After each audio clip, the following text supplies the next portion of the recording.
Gonna make me type it all out again anyway. Well, dirty bastards.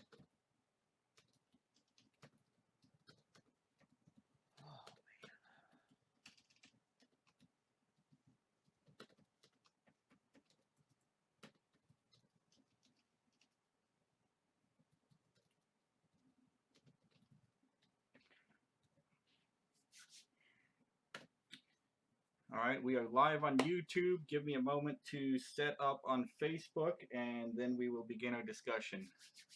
Okay.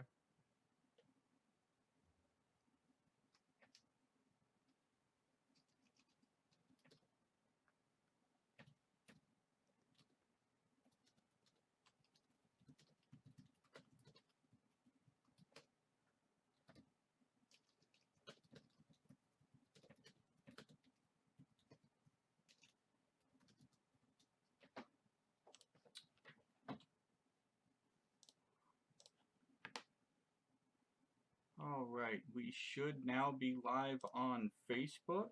And for anyone who is watching this evening, give it just a couple minutes for a few people to stream in. We are also going to have live chat on YouTube and on the CGM Facebook page. And I am getting ready to cross post this in with the Push for Liberty. And once that is done, we should be ready to begin our broadcast this evening.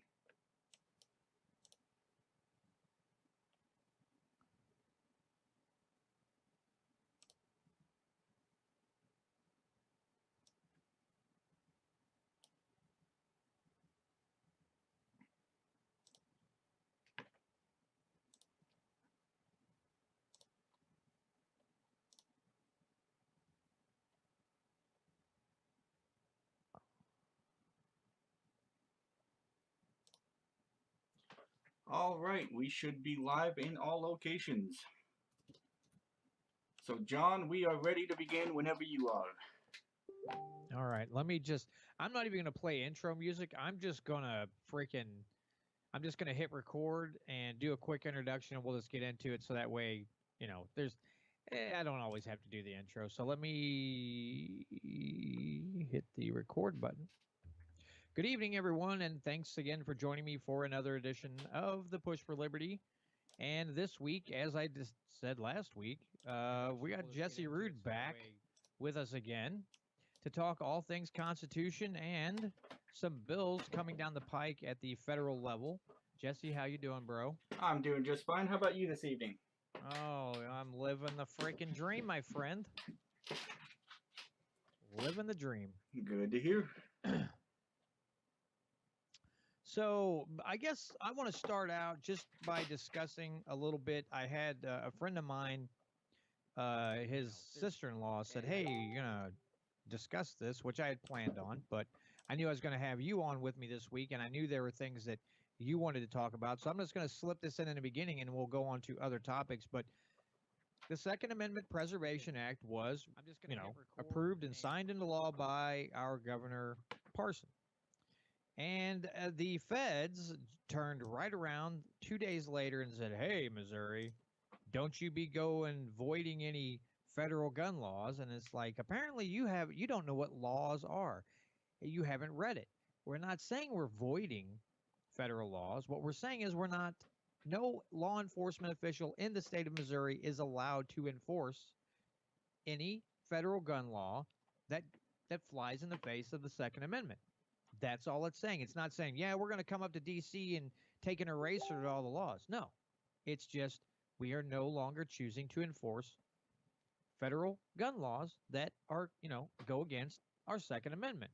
And so I just found it funny that there was an immediate threat, like almost instantaneously after that law was, signed into the books. And I just found it funny that they immediately started threatening. And I'm like, what is your deal?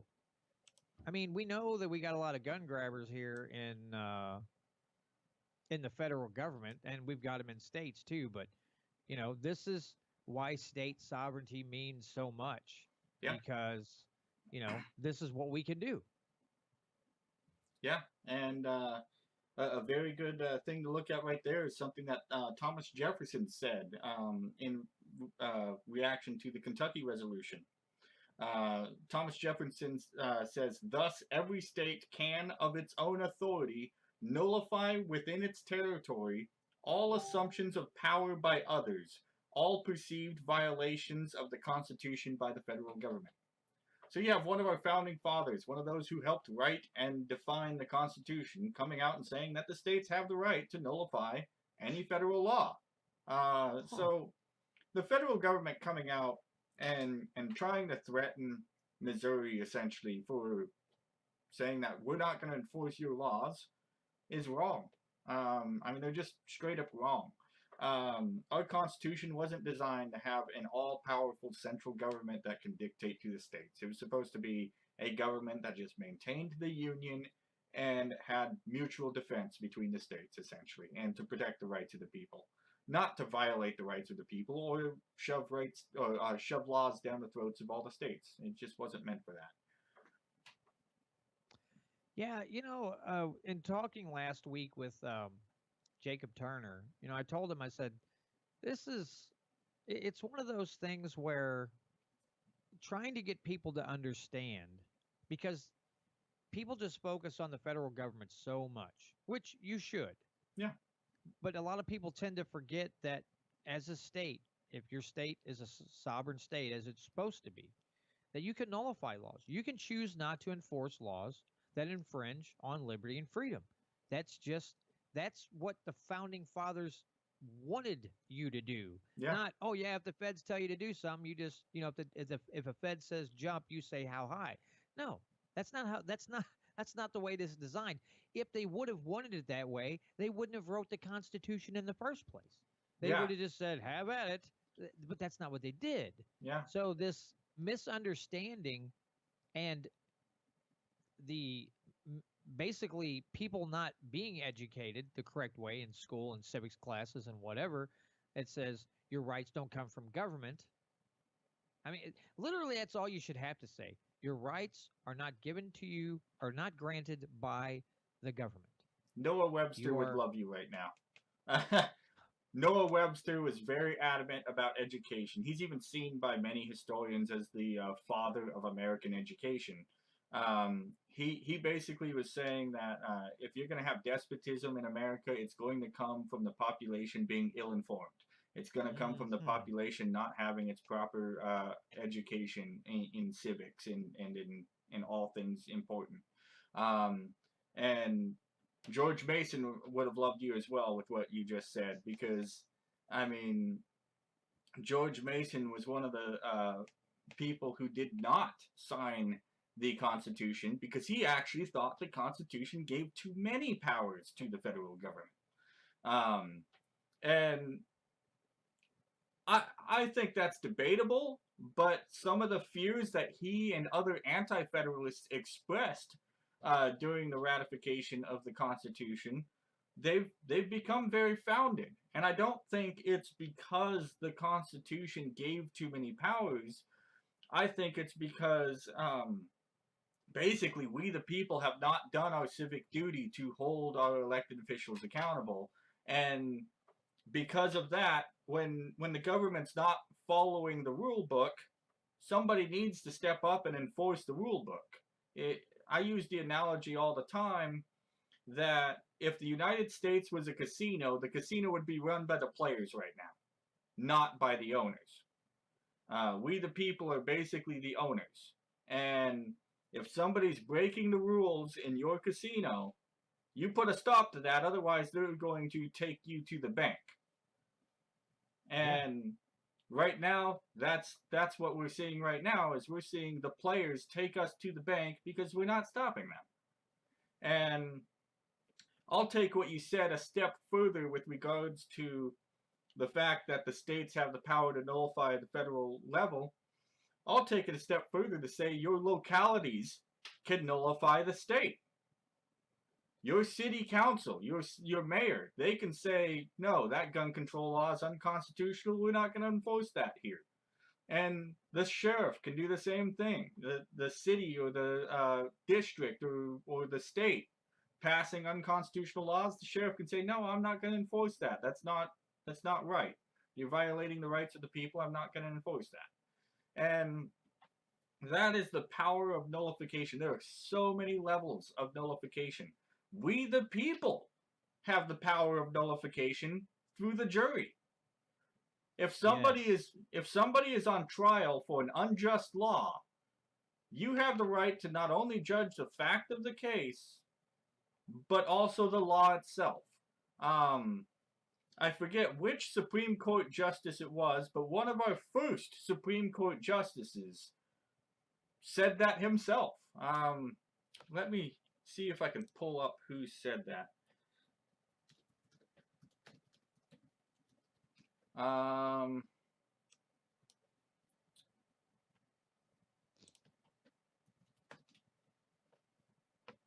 Let's see.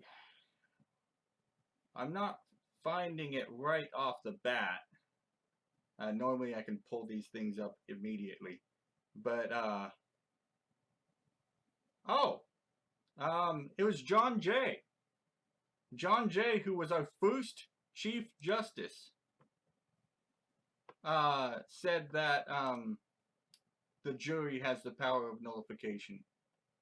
I did not think it was John Jay, but I guess I was wrong on that. Or maybe the site's wrong. I know, forgive me on that one, I know one of our very first Supreme Court justices said that. But it was that the jury has the right to nullify a law because they have the right to question not only the facts of the case, but also the law itself. I just cannot put the name to it off the top of my head. But yeah, nullification is one of the most powerful tools we have as Americans. We're not under a despotic government. We do not have all of our power centralized in one person or one body of people.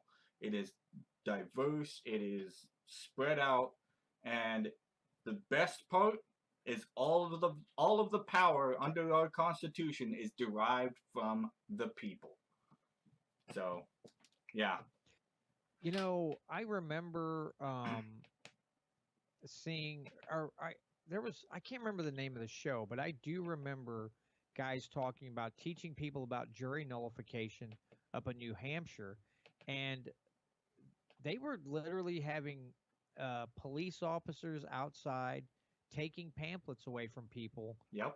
when they were trying to educate on jury nullification. I was like, I don't think that's actually, I don't know if that would be legal to be able to do that. To say, oh, well, you can't sit out here and educate people on jury nullification. And a lot of times they were focused a lot on, um, especially like marijuana crimes, taxation, things like that. They were really hitting hard on, and I think the judges got a little tired of it. But yeah, they were actively trying to teach people about, like, you can go in there. You don't have to find this guy guilty just because they said he broke a law, or this he or she broke a Yep. law. Just because the law says somebody did wrong and now they're, you know, and they're in a jury trial and you get to decide whether they're guilty or not. It's one of those things where if you think that law is unjust, you have the power to not find the person guilty. It's that simple. You have the power given to you to say, we find this law unjust, therefore we're not going to find someone guilty of an unjust law. Very, very simple thing. Um, it's some of these subjects like this are so, the waters are so muddied, and some of it's just because out of fear, people are just scared to go and say, I don't think he's guilty because I think this law sucks. Other people are misinformed, Yep. uneducated on what is, and fail to use logic to dictate to them what would be a just law and an unjust law. A just law to me is you harming someone, stealing someone's property, killing someone. But you choosing to grow a plant in your property and then smoke it, to me, is an unjust law because the only person it's affecting is yourself. You're not poisoning it and then passing it out at a playground. You're smoking your own stuff. Who is actually getting hurt?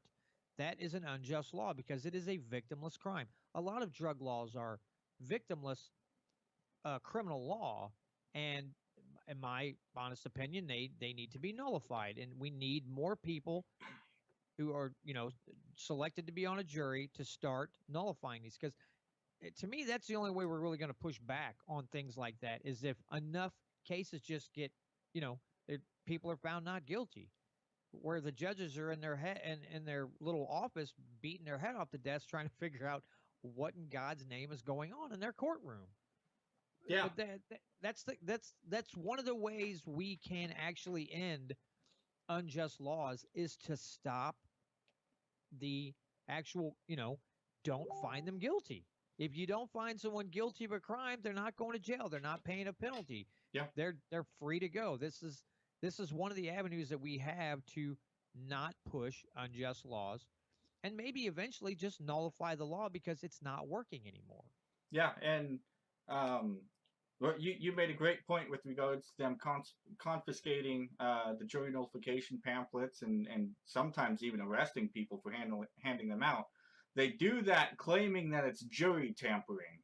And I would say informing them of their rights is not jury tampering, because it's not dictating how they decide on a case. It's not saying you should side this way on the case. It's saying you have this ability to side on this case. It is, however, illegal for a judge to inform the jury of that, because that can be seen as basically swaying the jury to do it. Mm-hmm. And I can kind of understand that. But just having a pamphlet being handed out at the beginning, or before they even come into the building in many cases, of what their rights are, that there's no way that should be illegal. There's no way that they should be able to stop that, because it's literally just, that's the jury's right. Informing somebody of their right is not jury tampering. And I've said, like, if I ever became governor of a state, one of the first things I would do would be to make it mandatory for every courtroom to have jury rights pamphlets in the seats. So that if the jury decides to inform themselves as to what their rights are, they can do so. But it's also up to that juror at that point to educate themselves on it. But the ability to educate themselves is there. That's something that I would like to see. And for those who probably did not know about or question the legitimacy of nullification, some of the most common things that jury nullification has been used for historically in the United States is, as you mentioned, many of the draconian drug laws. They've used a lot of nullification to basically say, there's no victim, no crime. We're not gonna sit here and prosecute somebody because he had an ounce of weed on him. Oh no, what he did in his own time is his own time. He didn't hurt anyone. But some more important ones, Vietnam protesters, when they were being charged for crimes such as potentially destroying draft files, there were cases where the jury nullified it, said, nope, he didn't hurt anyone. We're not going to prosecute him, even though he did technically violate the law. We see no justification in prosecuting him for it. And one of the biggest ones, fugitive slaves. During the Fugitive Slave Act, when it was required to send the slaves back to the slave owners, there were many juries that nullified it by not prosecuting the slave and allowing the slave to remain free. That's how powerful jury nullification can be. Imagine being that slave, running away from your slave owner, and you're sitting on trial for trying to become a free man, and the jury says, you're a free man. How relieving would that be? Oh, that would be amazing. And to the contrary, what if the jury said, yep, you're going back to your owner? How horrifying would that be? Right. And that's why jury nullification is one of the most important powers that we the people have in our country. And I think it is paramount that people understand that. Yeah, because we're talking about, when you talk about, how some of the founders, they didn't want to sign the Constitution because they thought it gave the central government too much power, and you said, well, it's kind of that. I'm in agreement with you where I think it falls on the shoulders of the people to ensure that the central government does not gain too much power, that the states hold their sovereignty and also don't cave to the feds. It's the same. It's the same thing. It's people who are uneducated and misinformed don't realize that from the foundation up, the people are supposed to hold the power, and not just over government, but in essence, kind of the lives of other people around them when we're talking about jury trials. This is another way that you can ensure the freedom of other individuals because that's what we're supposed to be fighting for. That is what we're supposed to be guarding is not just our freedom, but everyone around us freedoms as well. And so as well as, you know, curtailing government intrusion, we are also obliged with this, this power of not putting people in a cage when they didn't hurt anybody. That's a way of ensuring that people staying free and not being thrown in a clink because some bureaucrat thinks that they didn't pay enough money, they didn't pay their extortion fee or not enough of their extortion fee, so they should be thrown in a cage. Yeah. This is how we avoid it. This is how we make sure we retain not just our own freedom but others around us as well. Yeah, another example of, I mean, we're kind of going down a rabbit hole with what I'm about to say, but another example of like how the drug laws, for example, are just too much is if you have over a certain amount of something, they'll charge you with intent to distribute, even Yes. if you literally bought that for yourself or you grew it for yourself. How do they know what your intent for that was? I think that is the most trumped up, obnoxious charge on the planet. If I buy 3 boxes of frosted cornflakes, does that mean I have intent to distribute it to kids in school to make them all hyper? You might. Maybe I am. I live close to a school. Maybe I'm just doing backroom deals with all the third graders for a bunch of frosted snowflakes. Is your dealer name Tony the Tiger? Yes. I'll go. Oh, good. I like it. I really like that. I might have to. There we go. I might have to find like a third grader and give him a box of frosted cornflakes now.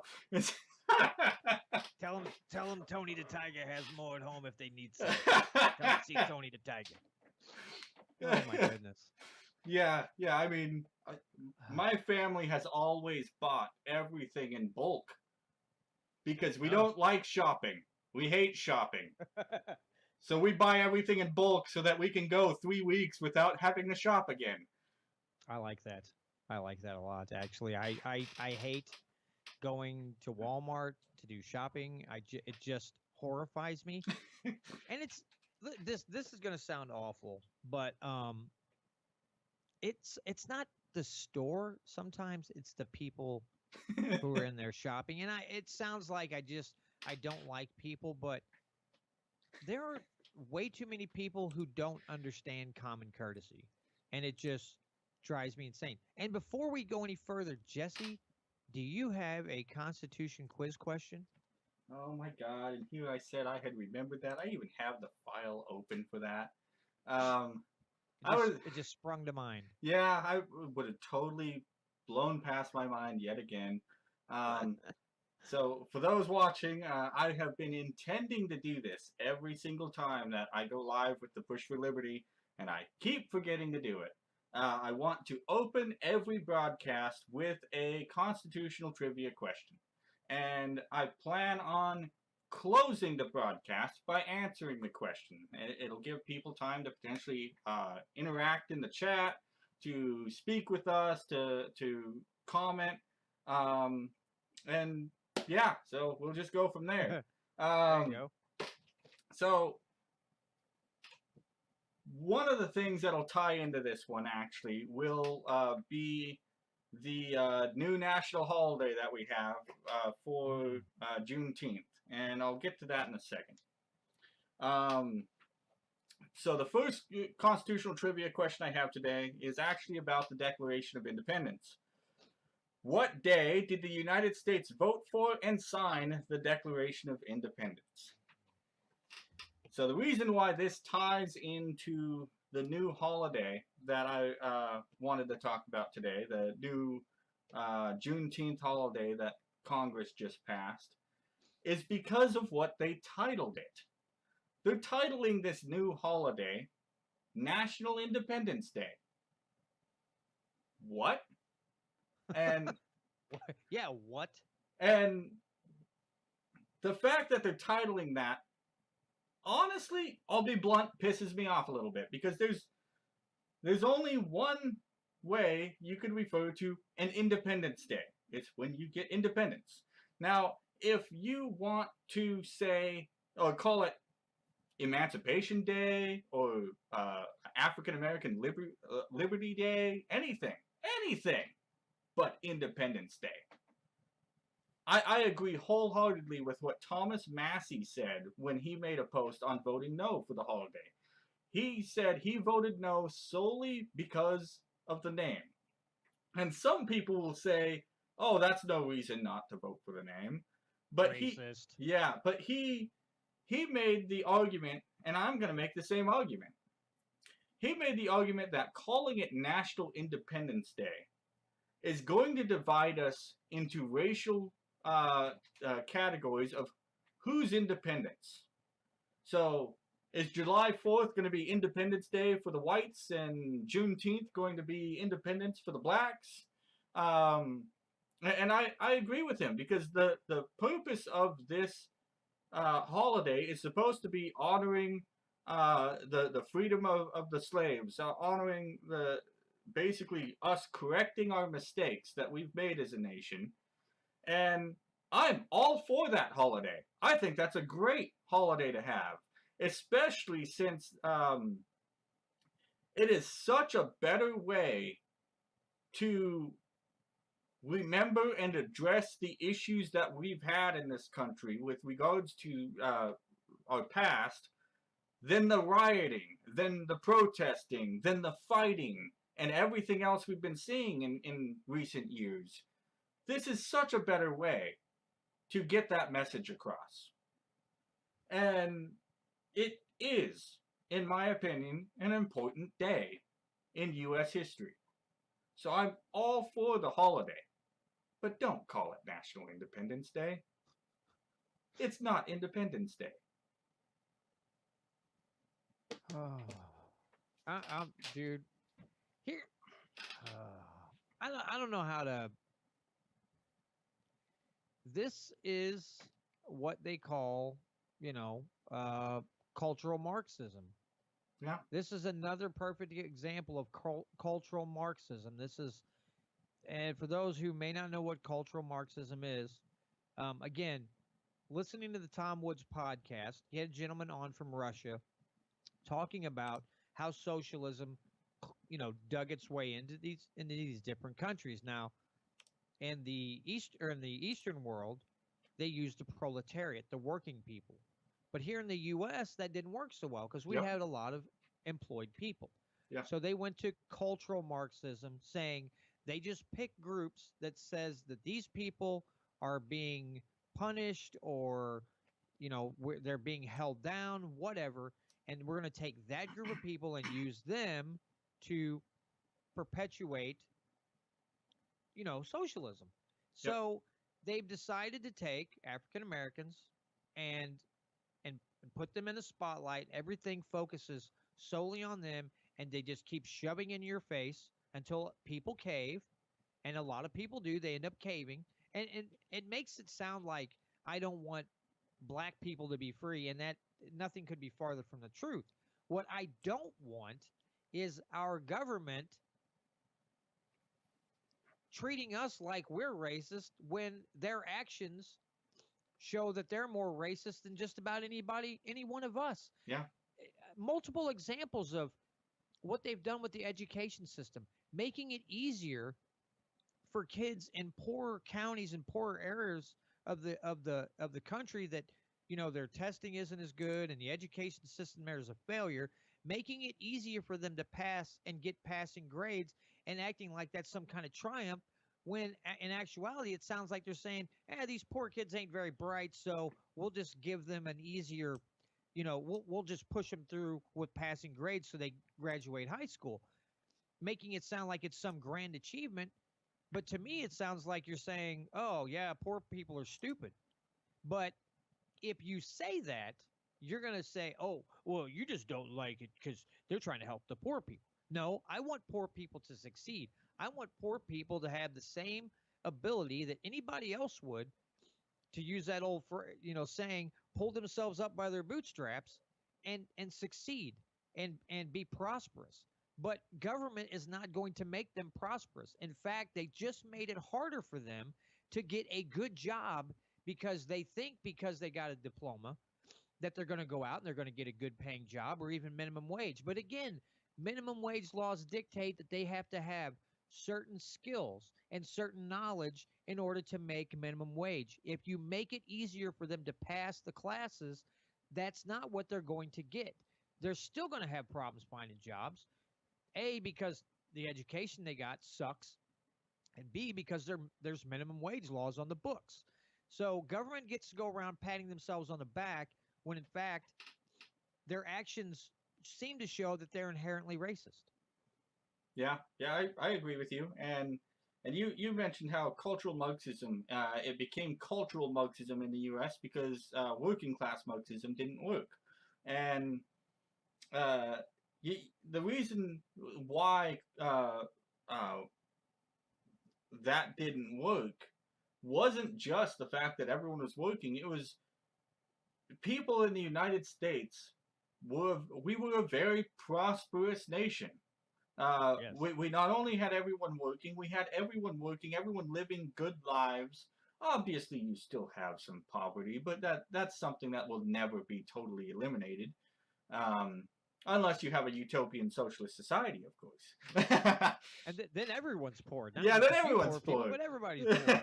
but Hey. but we had such a prosperous free market society, and everyone was free loving. Nobody wanted to see government get in everybody's lives because we still at that time had a, a love of freedom, and we did not want to give that up. We didn't want to give that up at all, because everyone knew that if they put their effort into becoming something successful, they could. They could live a comfortable and happy life just by pursuing their dreams in the United States, because we did not have a big central government. We did not have any of these restrictions holding us back. We were not overly taxed and drained into poverty. Um, so when they went after the cultural side of Marxism, like you said, that caused the divide. That allowed them to finally get their foot in the door. And once they started pushing that government control for the cultural Marxism, then they finally started getting the people won over. And then they finally started getting some of those economic reforms that they wanted in. And then because of those economic reforms that they wanted in, what do you know? Shockingly, socialism started making our economy fall apart. And then people are like, oh, the economy sucks. We need more socialism. And well, every step we take, the worse it gets.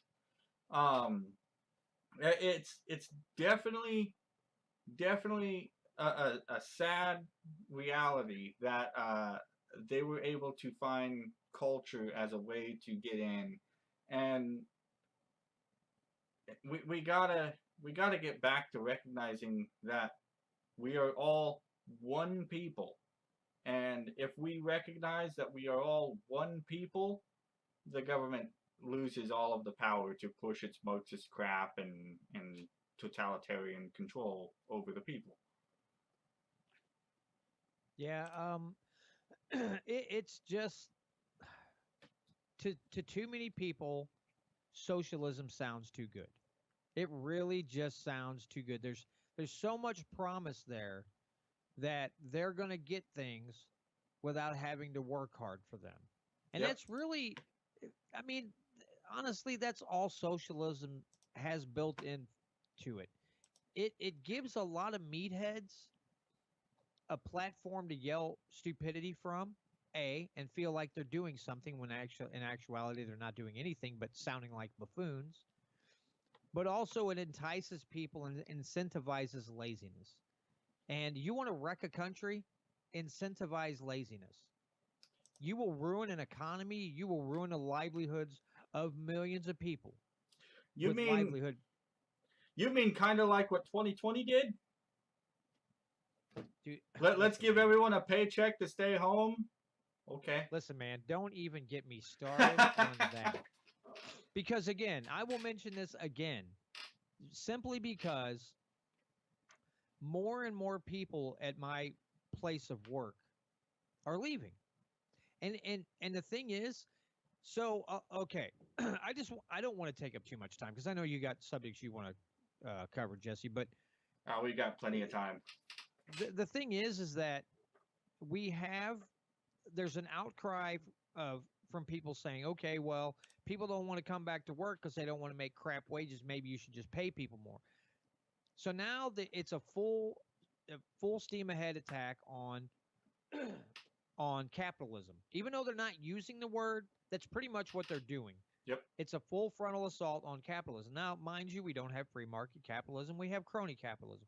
But regardless, some places, I'm sorry, for the people that feel this way, not everybody can pay you 15, 16, 17 bucks an hour. That's just the way it is. Oh, but if they can't afford to do that, they shouldn't be in business anyway. That's what the argument is anyway. Yeah, well, I know. Yeah. And that in of itself is so irritating. Oh, I know. I know. But you are starting to see wages in a lot of areas go up.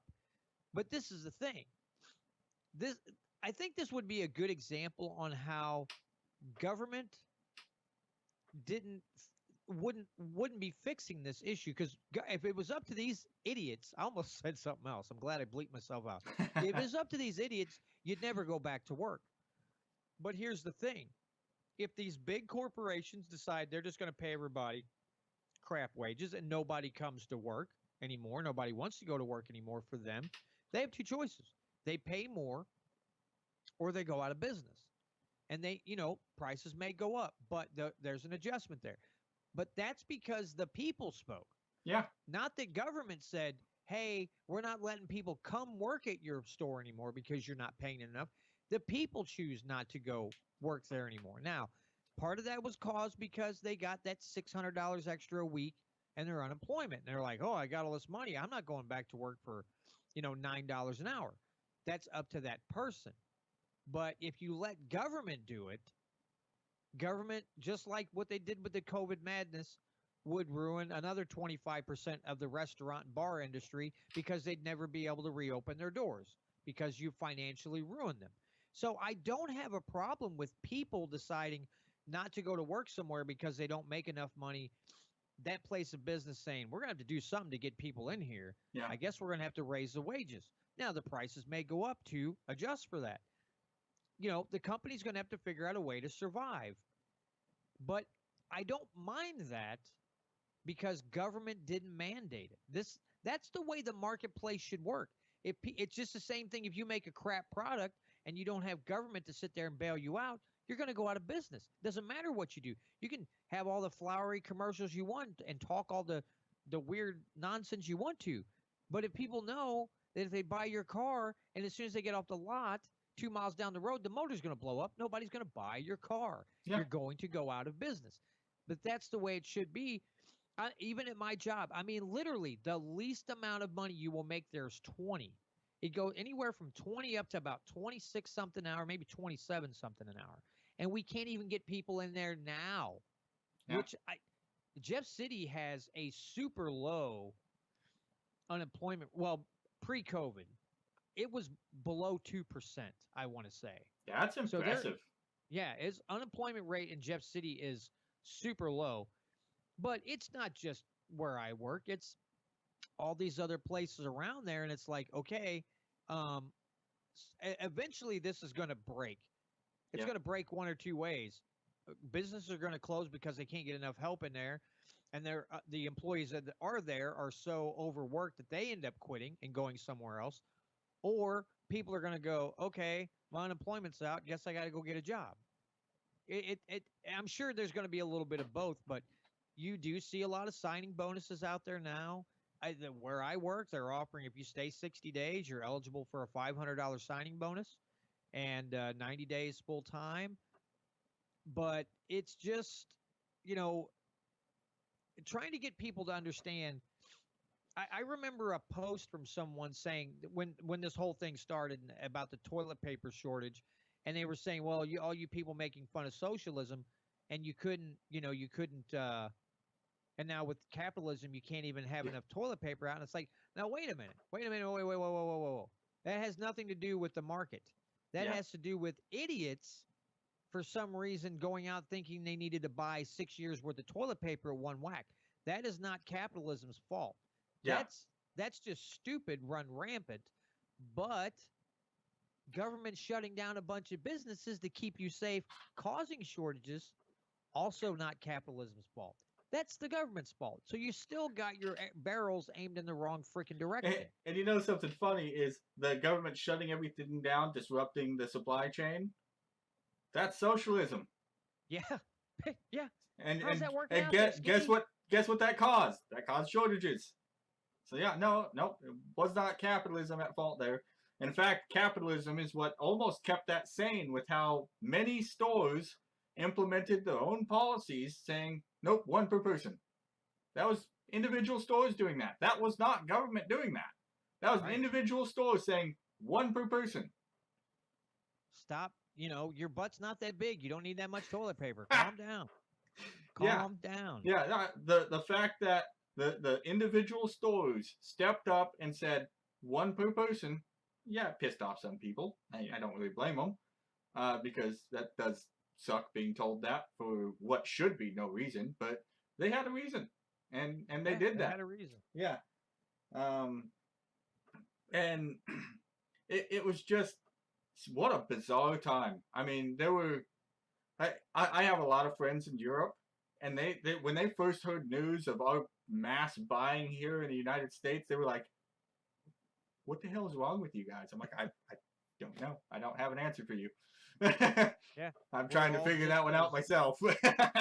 We're all just as curious as you are as why people are. But it is bothersome though to see people in a supposedly free country freak out that badly and just go on mad spending sprees and buying the most ridiculous stuff. And just to give you an example on how ridiculous people got, Jesse, where I live, they actually had to put something in the paper telling people not to keep cleaning with bleach constantly. They were ruining the enzymes in the water the bacteria that they put in to break down the waste. People were just cleaning with bleach so much that they ruined that. They were actually damaging that, and so they had to say, "Hey, everybody, quit bleaching everything." I watched a video clip from Bill Maher, and they did a poll, and they were saying like 18% of people bleached their food before they ate it. Ew. So this is we 18% of people poisoned themselves. Yeah, because they were afraid they were going to get sick. How's that? How's that for irony? So 18%. 18% of Oh those my polls God. said they bleached their fruits and vegetables and stuff. Now, you want to know, and people sometimes question the hold that media and government together or government agencies together have over people's minds. That's a striking example right there. Yeah. That you bleached your food because you were scared of the Rona. And you don't and then to sit there and go, I don't know, what's the big deal? What I'm pretty sure if you read the bottle it says do not ingest. Not for internal use. And I seriously I'm wondering if the next illness that comes out, the next invisible enemy that comes out to get us, Are they going to have to start putting an extra warning label on bottles saying, "Hey, don't use this on food, stupid. It's for you doing your laundry, maybe cleaning a toilet, but it doesn't go on your food." Yeah. And it listen, sometimes I think that you just need to remove the warning labels from everything Yep. and just let nature take its course. I Well, know that sounds really pessimistic, but I can't help it. look at the Tide Pod challenge. I still can't believe that was a thing. Like, not only yuck, anyway, but not only are they again poisoning themselves, it comes in this like rubbery plastic thing. How is your Yeah. stomach going to digest that? That rubbery plastic thing alone would probably kill you, let alone the damn cleaning detergent inside it. Yeah.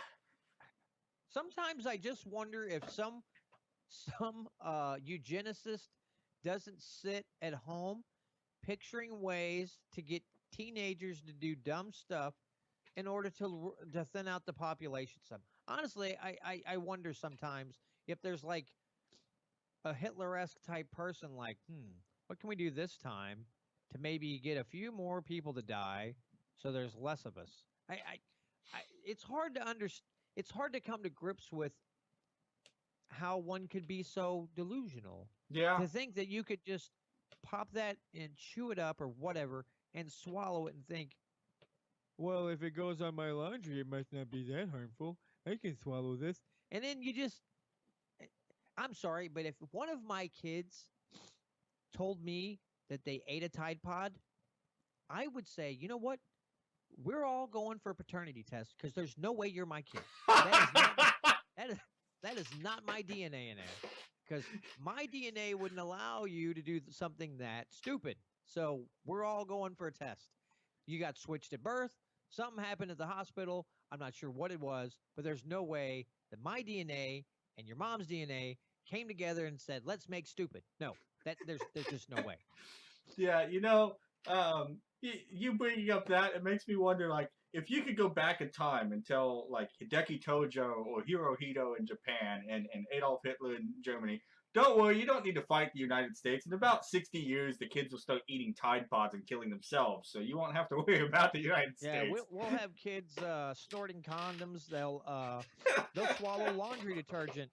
We'll kill ourselves in droves with stupid stunts.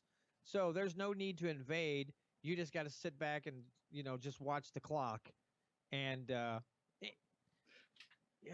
jeez, there's so many. Sometimes I wish this didn't go out on the radio, just so I could just turn it on blast and really say exactly what I think with unedited.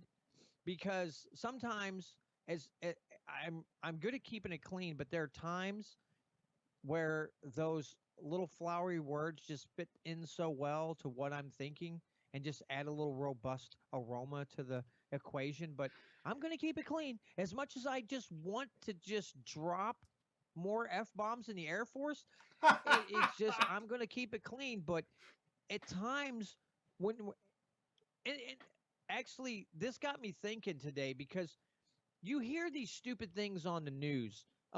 You're not a mother anymore. You're a birthing person? A birthing person, yeah. Yes.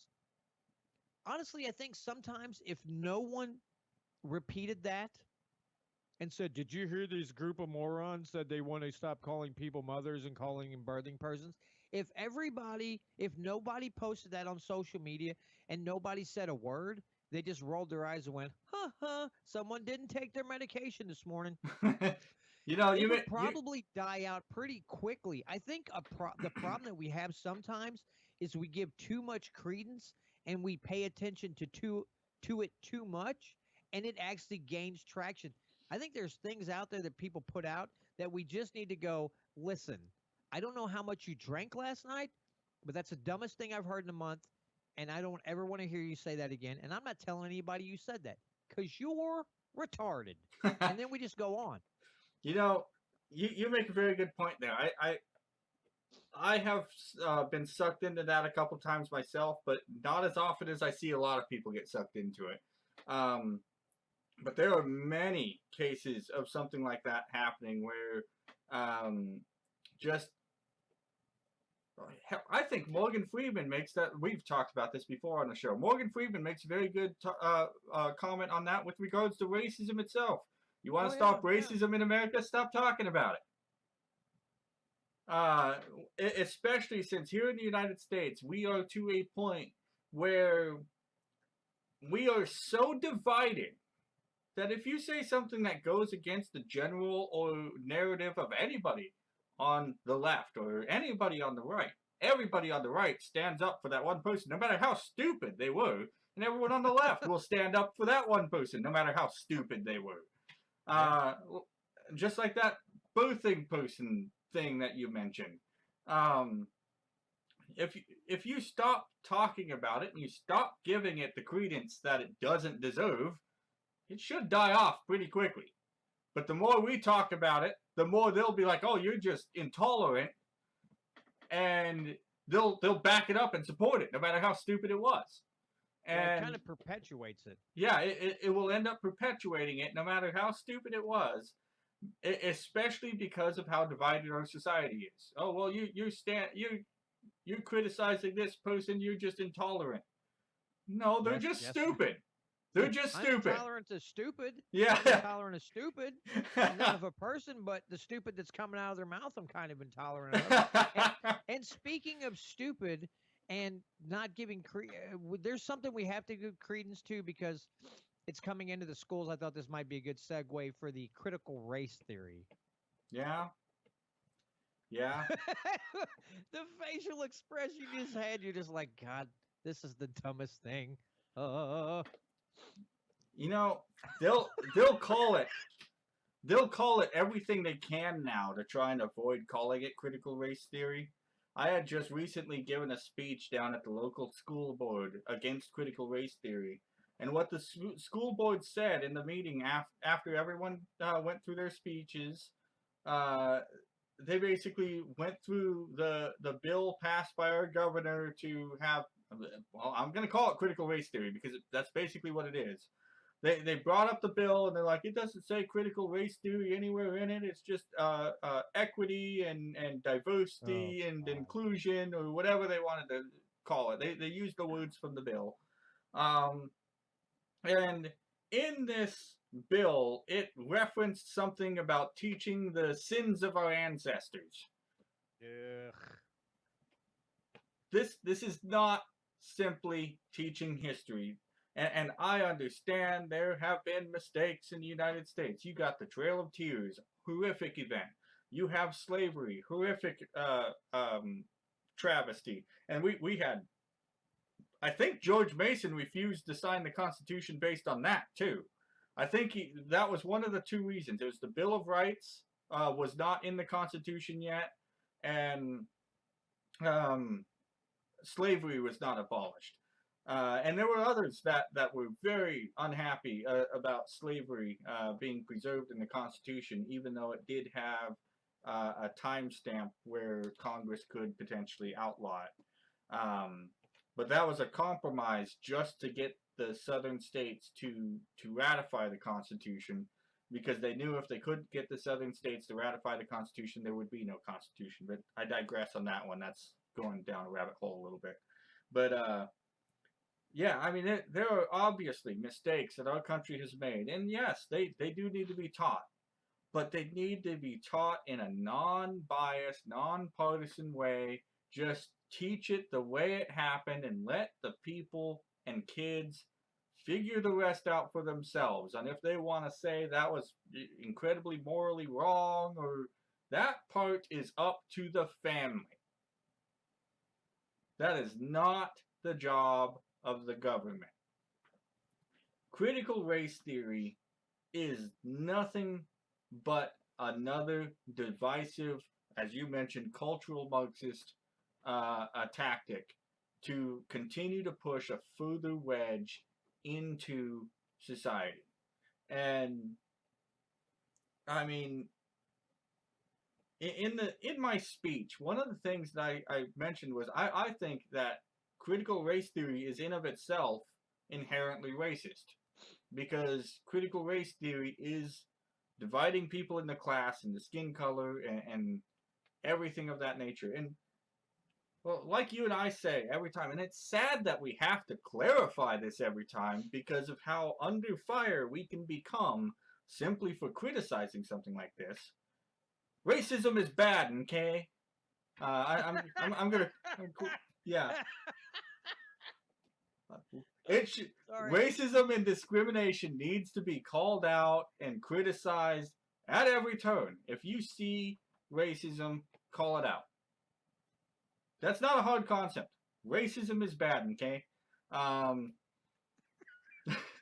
Yeah, I had to put a little South Park in there. There you go, brother. Yeah. I like it. So, I like that. Racism is bad. It always has been. It always will be. And another thing I mentioned in my speech at the school board is the United States, just the United States population is over 300 million people. That's 300 million unique minds. We have not, we never will be a perfect society. It's impossible. It's absolutely impossible. You cannot have over 300 million people think the same way. It is impossible to have a perfect society with that many people.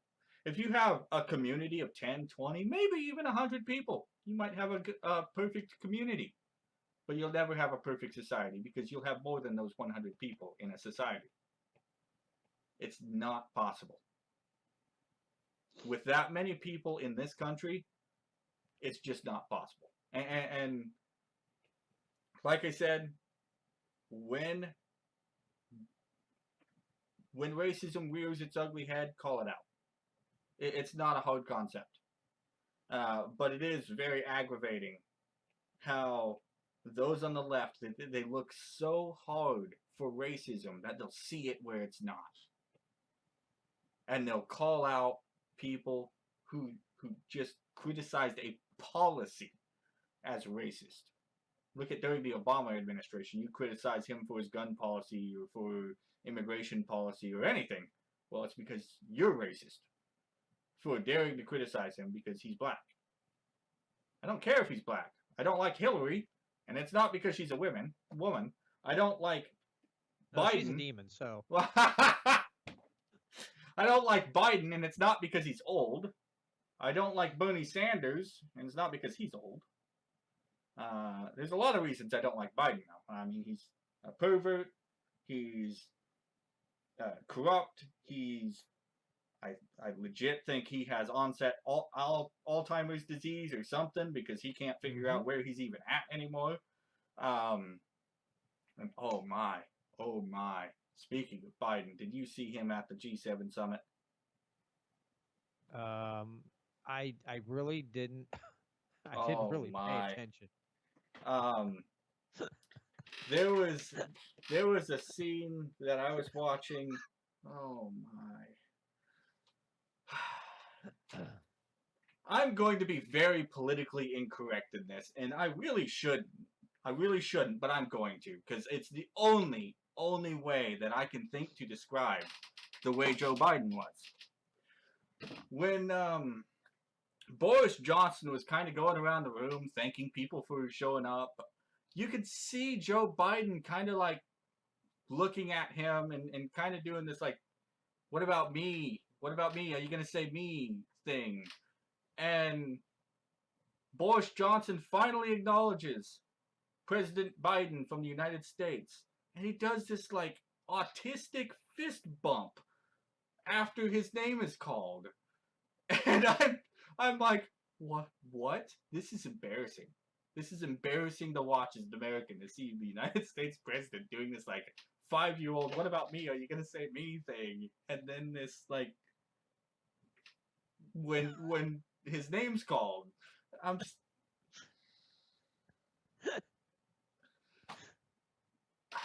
For those that will be listening on the radio, I wish you could see what I just did. You've got to look up Joe Biden at the G7 summit. And actually, I take this back. Don't look it up. You're going to be so embarrassed. You're going to be so embarrassed knowing that this is our president. But he literally does like I said, the best way I can describe it, and I don't mean to be politically incorrect, but it's the only way I can think to describe it, is this autistic fist bump when his name got called. And, oh. He he's like, I finally made it. I finally made it. And you're like, yeah, because you cheated, but whatever. Like, Oh, man. And I just remember seeing the post that, Jill Biden was preparing for the G7 summit, and people are like, whoa, why are you preparing? Your husband's the one that's supposed to be doing all this. What are you preparing for? Being puppet master again? I mean, come on. well, she's probably preparing the invisible leash so she can tug him along. That Speaking of which, there was another scene where he got asked by a reporter, how's the summit going? And he started just doing his kind of like mumbling speech thing again. And on that note, you brought up his wife. His wife had to come up and basically grab him like a child and pull him away so that he didn't make a fool of himself. And everyone who was asking him the questions, and he was already making a fool of himself, when he got pulled away like a child by his wife, everyone there started laughing. Everyone started laughing, and I honestly, I would have too. But here's the thing, and I think it's a good point. You do not see a lot of people in the public sphere. I'm talking about just everyday people going out and bragging on Biden. It's silence. The only people out there really like, oh my God, he's amazing, is the media. But the public in general, I think a lot of people are now embarrassed to say, yeah, I voted for him. I think he's awesome. Literally, people are like, I think if you went up and knew someone voted for Biden and you walked up and say, hey, didn't you vote for Biden? Be like, honestly, that was last year. I don't remember. Dude, I don't even remember what I had for breakfast yesterday morning, so I really couldn't tell you who I voted for. I know I didn't like Trump, but I don't remember if I voted. People, it is really, I think it's really hard for a lot of people to admit to themselves, because of their hatred of one person, they went the complete and the opposite direction. And again, you get what you vote for. yeah. If I know you voted for Biden and you come to me whining about it, I'm just going to look at you and go, you might want to go home and look in the mirror and start crying to yourself, because I don't want to hear it. If you couldn't see that this man clearly had medical issues, some severe health issues, and because you just didn't like the other guy's mean tweets or whatever, you turned around and voted for this guy, or you believed everything the media told you, and you went and you voted for him, I can't fix it. Yeah. You and a whole boatload of other people, along with some cheaters, got your man in there. Now, soak up the stupid. I don't know what else to tell you. Enjoy your higher prices. Enjoy the massive inflation. Enjoy it all. Soak in it. Go outside. If you want to take your wife to an expensive place, take her to the freaking lumberyard, because that'll be more expensive than the restaurants you'd normally take. I thought you were going to say McDonald's for a second there. They're getting pretty outrageous out here anyway. Yeah. Well, I mean, yeah, because the minimum wage hikes, it's I don't want to dwell too much on this, but I find myself, I mean, yeah, I still pay attention to what the feds say because it creeps me out, but I find myself focusing more on what's just happening in my own state, because which is what you need if we could just keep pushing Missouri to not enforce federal mandates and federal laws, the feds can just go fly a kite for all I care. They can sit around, we're going to do this, and I could just sit in my house and go, well, we've already said we won't enforce that one, so I guess good luck. I'll give you a slow clap. I don't know what you want from me, but I'll just be like the rest of Missouri, and I will ignore you. And see, that's what's great about being free, is the fact that you can, if something is unjust, unlawful, you're supposed to have this ability to just go, yeah, I'm just going to ignore that. Now, that's even better when others around you feel and act the same way.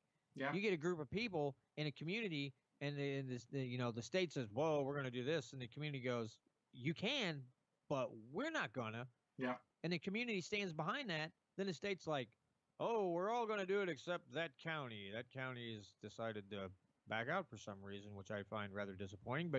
And you can just go, "Yeah, that's because you suck," and so we don't go with the suck. We go with the awesome, and so Yeah. we're doing our own thing. And notice, anytime a county does that, the state will claim that they're going to go after that county if they don't.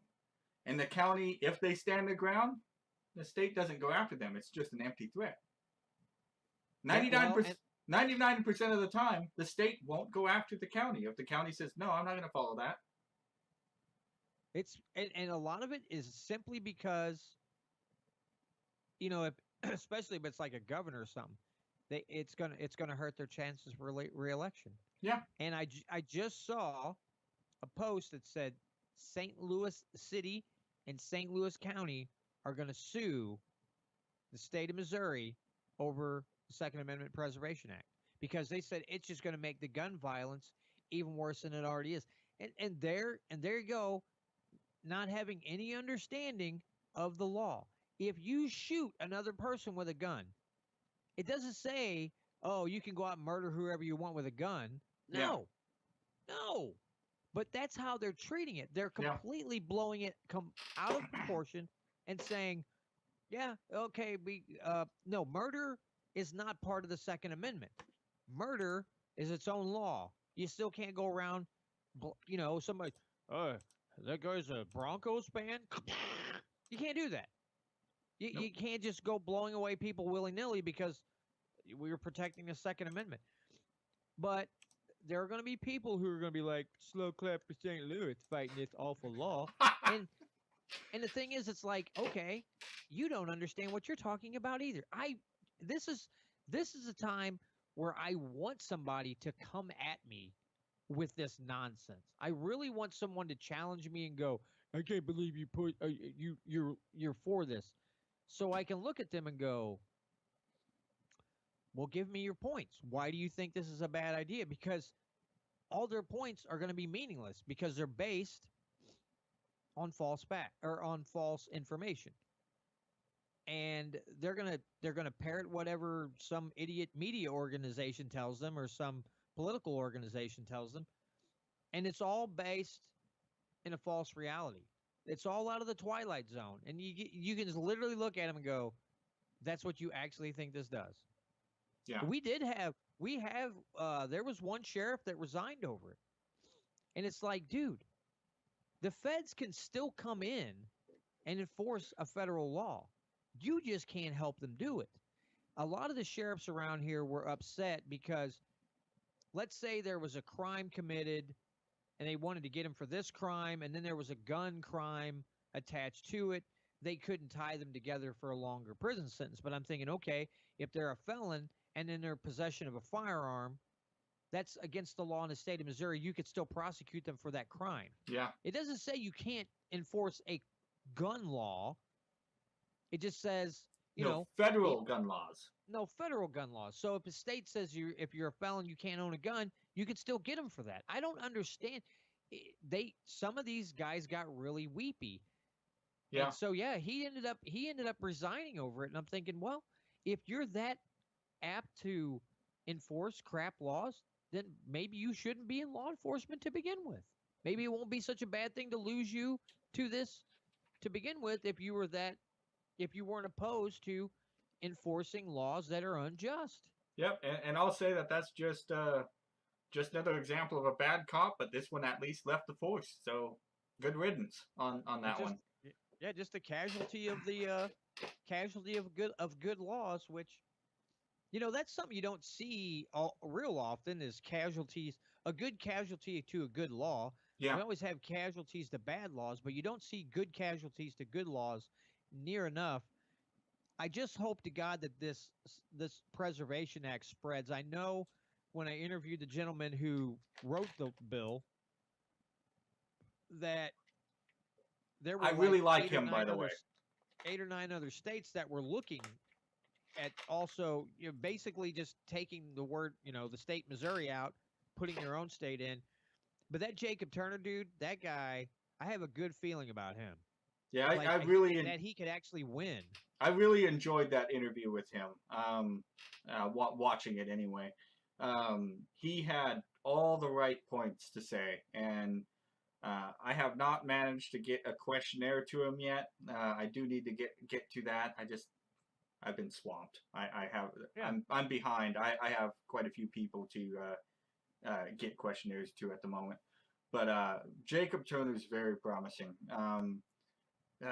Let's assume for a second that he does not get the CGM endorsement, because it's a very strict standard anyway. But just on the assumption that he does not, he's one of those people that I can see with the way you interviewed him. He's very honest, upfront, straightforward, and he has the right intent. The dangerous thing is that if he doesn't have the knowledge to go with the intent, you could be led astray very easily. Because as the saying goes, the path to hell is paved with good intentions. I'm hoping that he has the knowledge to go with the intent, because I've seen so many people that have the right intention and not the knowledge. But from what I can tell, he's answering the questions the right way. He doesn't have to think about it. He doesn't have to pause. He doesn't have to look it up on the spot all the time. So I have high hopes for him when I do get a questionnaire to him, that he'll be able to fill that out and fill it out accurately, and potentially get our endorsement. There is quite a few examples of candidates that we've passed up because they had the right intention and they're very close. They had a lot of the questions right, but we ensure that we have basically the cream of the crop only for our endorsements, so that we don't have to backtrack, so we don't have to make excuses, so we don't have to say, well, we picked him because the other person was worse. We're not doing that. We're picking the best of the best, and as you know, we don't look at party lines. We've endorsed Rick Coombs, we've endorsed Robert Smith, we've endorsed Republicans, we've endorsed Shane Hazel, a Libertarian. We endorsed Mike Hill out of Florida, who was a Republican. We've endorsed more Republicans than Libertarians, but we just don't care about the party politics. We've endorsed Constitution Party candidates. We've also rejected Constitution Party candidates, because even though they have the right intention, they didn't quite have all the knowledge. So the CGM as a whole, we put so much premises on perfection. I guess that's the best word I could think to use at the moment, is perfection. That you have to have the original intent of the Constitution, and you have to know how the Constitution functions and what the limits are of government. That's the best way to summarize it. And if you don't have all of those characteristics, you won't get our endorsement. Even if you're just missing one or missing half of one, you have to have all those characteristics, or you just won't get it. But on the topic of the Missouri laws and basically refusing to enforce unconstitutional gun laws, I think that's a good opportunity to jump into the bill to abolish the ATF. Yeah, there you go. But before we get into that, for segues. Yeah, huh? We're doing this. We got the segue thing down pat, bro. We've got some good segues going today. Normally we just kind of ramble on until we get into the next topic, but they've tied together real nice today. But one thing before we get into that, for anyone that listens on MO Liberty or the Push for Liberty, please check out the Constitutional Grassroots Movement. We both have a YouTube channel and we're on Facebook. We also have a live chat now, so anyone who's listening or watching live, if you come on over to YouTube or our Facebook page and comment, your comments will show up live on the chat. We do have, I will answer any questions that I see if I have the opportunity and respond to everyone. We've only had one comment so far from Dustin.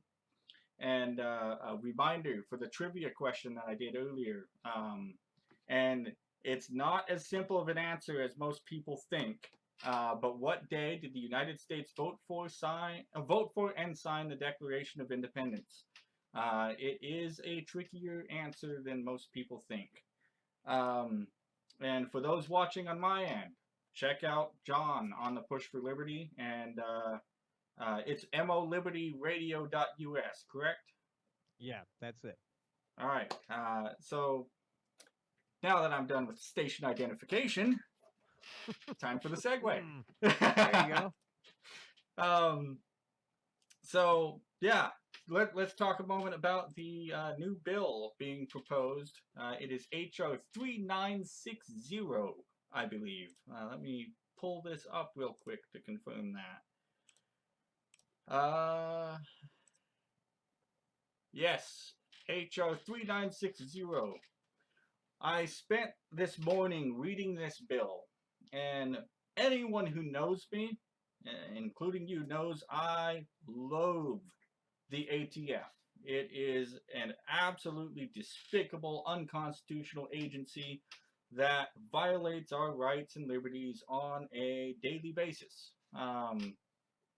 It is just yet another ABC alphabet soup agency that is a part of the new administrative branch of government that should not even exist, passing endless regulations and constitutions and fees and everything you can think of just to inhibit our ability for the right to bear arms.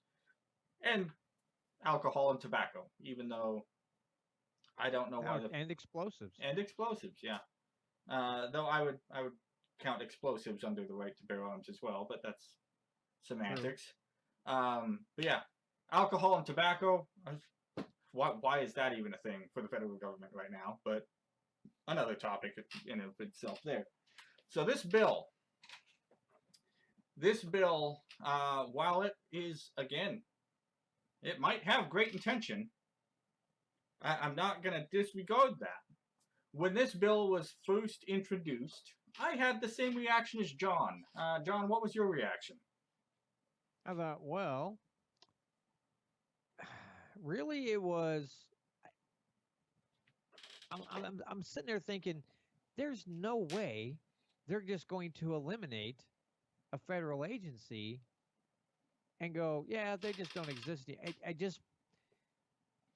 Because of the way our government operates today, and especially those in the cabinet's positions, that we have now, I just thought it just seems too good to be true.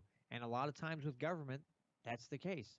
Yep. If it looks like it's too good to be true, that's probably because that's exactly what it is. It's too good to be true. And to believe that the government, the way it's been acting lately, would suddenly eliminate an alphabet agency, to me, was just a red flag. And I'm thinking, this sounds ripe for abuse. Yeah, I wasn't going to the extent of this is ripe for abuse, but it was the same line of thinking, because this is a feel-good bill, is what I thought. It's somebody proposing something that needs to be proposed, because the ATF does need to be abolished. But it'll never pass, especially with the people in office right now.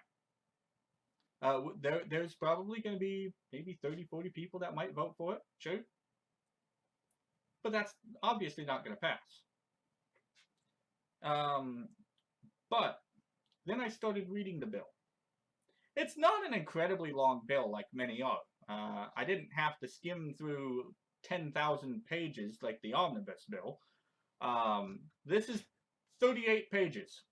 That's a little more reasonable. Still probably more than what it should be, because we're talking about abolishing the ATF. It should be, the ATF is hereby abolished. All regulations and taxes and fees and everything implemented by the ATF are no longer withstanding. They're all null and void. That should be all the bill is. So let's dive into it a little bit real quick.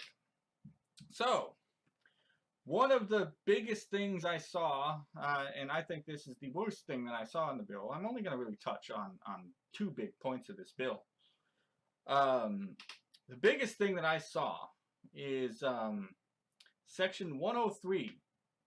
It transfers all of the authority, functions, personnel, and assets of the ATF to the Department of Justice. So, what's this bill doing? It's just removing a couple letters from the alphabet. It's not ending the constitutional practices. It's not even shrinking government. It's not reducing the size of government. It's just transferring the people over to another department. It's not going to save money, except maybe you won't be splitting the money up, so maybe it's just going to be managed centrally, and maybe that'll save a little bit of money because it's one less bureaucracy to deal with. But regardless, it's being transferred to the Department of Justice, which what's under the Department of Justice is that scares me even more than the ATF, because the ATF, they trip over themselves more often than they don't. And the FBI, they're a little more on top of their game. So I don't really want them enforcing these laws. And another thing is the Attorney General will basically be assigned the new duties of implementing and enforcing the taxes and fees and so on and so forth that the ATF has implemented over the years. So it's another scenario of, well, nothing's changing. They're just removing a couple letters from the alphabet. The A, the T, and the F are gone. And they're centralizing their power. Yeah, they're just consolidating it into less agencies. If this was totally abolishing everything that the ATF has done, oh hell yeah, I'd be all for it. But right now, I think I'll stick with the I lost my guns in a boating accident memes instead of letting it go over to the FBI, because I don't think they're going to buy that. The ATF might buy that. They might. Yeah, the ATF, like I said, they trip over themselves enough. I think I lost them all in a boating accident. They'll be, well, you're the 32nd person to say that today. I'm sorry to hear that. Yeah, that lake's the booger to maneuver, man. My little GPS on the boat didn't see that big log sticking out. Kapoof! Over the boat went, and all my guns went to the bottom of the lake. You know, I saw a picture the other day. A officer was stepping into another person's boat, and it had a caption, something along the lines of, "Is there anything I can help you with today?" or whatever. It was something along those lines. The officer stepping into the other boat. I commented on it. I'm like, no, but I did just lose all my firearms in a boating accident earlier. They all fell overboard. I saw a similar post but it said, wouldn't it just be better if we lost the ATF in a boating accident? Oh yeah, I can agree with that. Yes, it would be better. So long as they don't reassign everything to the DOJ and FBI anyway. If it's just it got all thrown overboard and well, good riddance, then yeah, by all means. But yeah, I mean, I was reading through this, and those two things stood out to me the most. Is the fact that all functions are going to be transferred over to the Department of Justice, and all the taxation and fees and everything's going to be transferred over to the Attorney General. That's not accomplishing anything, and because of that, I actually have to stand against the bill, because I think the ATF is inherently incompetent, and I would rather deal with an incompetent agency trying to enforce their stupid crap than the FBI or the DOJ enforcing it, because they're a little more competent. And it would be even harder yet to abolish the FBI and the DOJ, especially the DOJ, because I would say the Department of Justice is actually one of our few inherently essential government functions. The FBI, not so much. The FBI, not necessarily essential, but a lot of people see it as essential. So if everything got transferred over to the DOJ and the FBI and the Attorney General, at that point, I think it becomes even more entrenched and even harder to get rid of. This bill needs to be scrapped. and it needs to be rewritten, and it has to say everything is hereby abolished and everything is hereby dismantled, and there is no power transfer. It's done. It's gone. You do that, I will support the bill. I'll still believe that the bill will not pass because I know how our government functions. You know how the government functions. And especially with the people that we have in office right now, the likelihood of it passing, if I had the money to bet, I would bet $1 million on it not passing. Even though I'd probably only make $10 on a bet like that, I would bet $1 million that that's not going to pass. But you rewrite that bill so that everything is abolished, everything is hereby done with, all regulations that were passed and enforced by the ATF. I love my dyslexic moments. Everything passed by the ATF is hereby abolished, gone, done with. I'll support the bill. But this transferring everything over to the DOJ and Attorney General, it doesn't accomplish anything except potentially even entrench it. Yeah, what's scary to me is with the mass surveillance system that we have in place, giving the ATF powers to the FBI and the DOJ, it'll get us in a lot worse pickle than the ATF can do on their own. I mean, I know they all work together. Yeah. But just handing it over to the Department of Justice the way they've been acting especially the last 2 decades. Yeah. Yikes. Yeah. That's a frightening thought to think that those freak jobs would start because they would overstep their bounds a lot. Oh, yeah. I have there's no doubt in my mind that things would go downhill in a heartbeat. Yeah, so I'll read this bill a little bit here. So the transfer of authorities, functions, personnel, and assets to the Department of Justice. It says specifically, transfer of authority, functions, personnel, and assets, notwithstanding any other provisions of law, there are transferred to the Department of Justice the authorities, functions, personnel, and assets of the Bureau of Alcohol, Tobacco, Firearms, and Explosives, as in effect just before the abolishment date as defined in Section 102B1. So they literally say outright, everything, every asset, every authority, every person, every function is going to be a part of the Department of Justice. It's a transfer of authority. It's not an abolishing of authority. It's removing the ATF letters from the alphabet agency soup. And B, coordination. The Attorney General, acting through such other officials of the Department of Justice as Attorney General may design, shall provide for the coordination of all firearms, explosives, and arsenal functions vested in the Attorney General, so as to assure maximum cooperation between and among any officer, employee, or agency of the Department of Justice involved in performing of these duties and related functions. So the Attorney General is even going to oversee, well, I guess that's one of their duties anyways, is going to oversee everything happening. So again, it's a giant consolidation of power. The Attorney General gets to oversee everything, and the Department of Justice gets to enact everything. Another thing, a third point that stood out to me in the bill, and this is shown very early in the bill, is all confiscated firearms by the ATF will be auctioned off. And I had a friend ask, where's that auction going to be? I don't really blame him for asking. But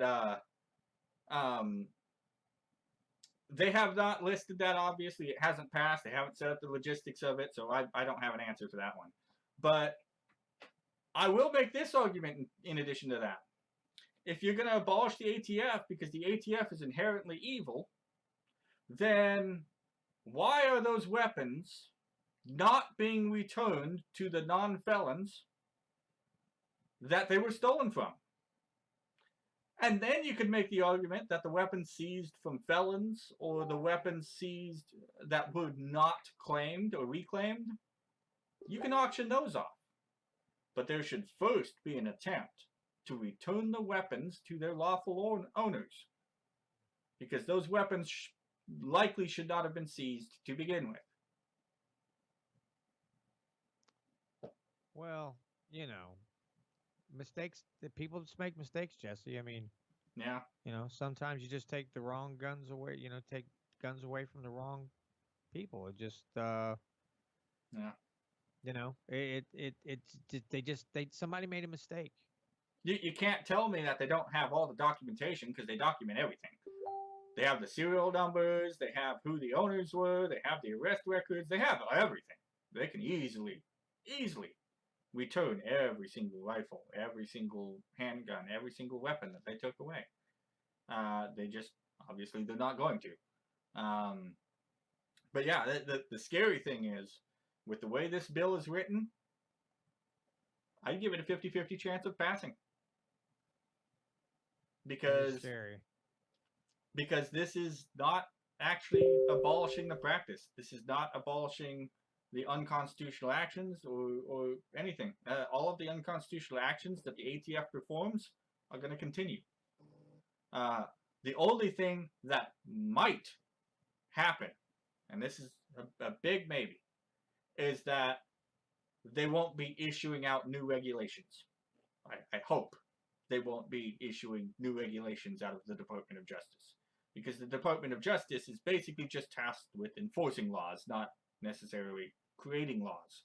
And I hope it stays that way if this passes. But still, everything else, the regulations that are already in place, they're staying on the books by the sounds of this bill from what I'm reading.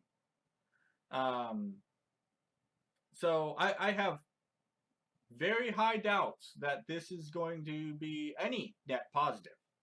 Because I would imagine if all functions are being passed to the DOJ, that means the DOJ might very well try to assume the authority to regulate in addition to enforce. And you want to talk about some despotic crap right there. Despotism, which is defined as the consolidation of power into one or few individuals, one body of individuals. That is exactly what that is. That is despotism at work. Consolidating the power to both make and enforce law in one body. That is despotism at the core. And we were not designed for that. We specifically divided up all of the powers of government for a reason. You had the legislative branch that created law, and they had to justify the law to the people. You had the executive branch enforce the law and uphold the law. And then you had the judiciary rule on the law or opine on the law, which was very subjective and case by case. The judiciary, you had 3 different checks on law to ensure, okay, this law is just. But unfortunately, we've blurred all of those lines. We now have executive orders for laws. We now have case law from judicial precedents for laws. You have the administrative state with all of their regulations and taxes and enforcement of laws. And you have the Congress, which almost doesn't even pass laws anymore. So they've kind of delegated everything away, which is not what they were supposed to do at all. Because you had our founding fathers, James Madison specifically. I think Alexander Hamilton also said that our bodies of government were to be jealous of their powers, meaning that they did not want to give up their powers. They did not want anyone else to take those powers from them, so that they can maintain a just and balanced system of government. And yet here we have everyone just working together at taking each other's powers away, and you don't even know whose powers are whose anymore if you look at how the government functions. On paper, it's very simple. The Congress is legislative, the president is executive, and the Supreme Court is judicial. And there is no administrative branch in the Constitution, but we certainly have one now, thanks to Woodrow Wilson and FDR specifically making that a nightmarish hell that's expanded further from there. But yeah, I've had somebody argue semantics with me on that. I've literally had somebody tell me, "Oh, the administrative government isn't actually a branch of government." Yeah, it kind of is because they just delegate everything to the administrative branch to deal with it for them. It's a new branch of government that has not been ratified into the Constitution and is therefore unconstitutional. But the person playing the semantics is, oh, it's just a part of the executive branch. No, no. No, no, it's not. The Department of Justice, you can say, is a part of the executive branch. But that's about it. You could also potentially say that our foreign ambassadors are part of our executive branch because the president has treaty making powers with the consent of the Senate, I might add. So he does not have sole treaty making powers. It must also be with the consent of the Senate. But no, it is not in the Constitution, and the administrative branch should not exist. All of those alphabet soup agencies that do regulations shouldn't exist. And on that topic of semantics, I will make a case that not many people make. Did you know that the United States Air Force is unconstitutional? No. In the Constitution, it gives the powers to maintain a navy and to raise an army. Doesn't say anything about the Air Force. Now, I'm not going to say we don't need an Air Force, but it never got ratified into the Constitution to form an Air Force. Therefore, it's unconstitutional. When the Air Force originated, it originated as a branch of the Army, which that actually was constitutional because the Army was in direct command of the Air Force. But when it branched off to be its own separate department, it technically became an unconstitutional department because it is a whole new branch of government. Trump's Space Force that he tried to push, that's unconstitutional for the same reason. Without an amendment into the Constitution, they technically shouldn't exist. And again, you want to argue whether the Space Force is necessary or not, that's a whole other argument. I don't personally know of any alien species out to kill us yet. But they might be out there. I don't know. Universe is massive. That might literally be a thing. I can't speak to that. But just constitutionally speaking, both the Space Force and the Air Force are technically unconstitutional. Now, to add to your alien thing, do you think maybe that they saw the type of people that we vote for into office and they went, yep, highly unintelligent, don't want to talk to him, and they just fly somewhere else? You know, it's a theory. It's a theory. My theory is if aliens found Earth, they would probably still be keeping an eye on us because they'd be like, these are some corrupt sons of bitches and we do not want to associate with them. But if the human race became a spacefaring race and we had not changed our ways by that point in time, and I was an alien species, I would wipe humanity out. I would not even hesitate. You are not plaguing my galaxy with that stupidity, and I mean, you guys fight yourselves. We want no part of you.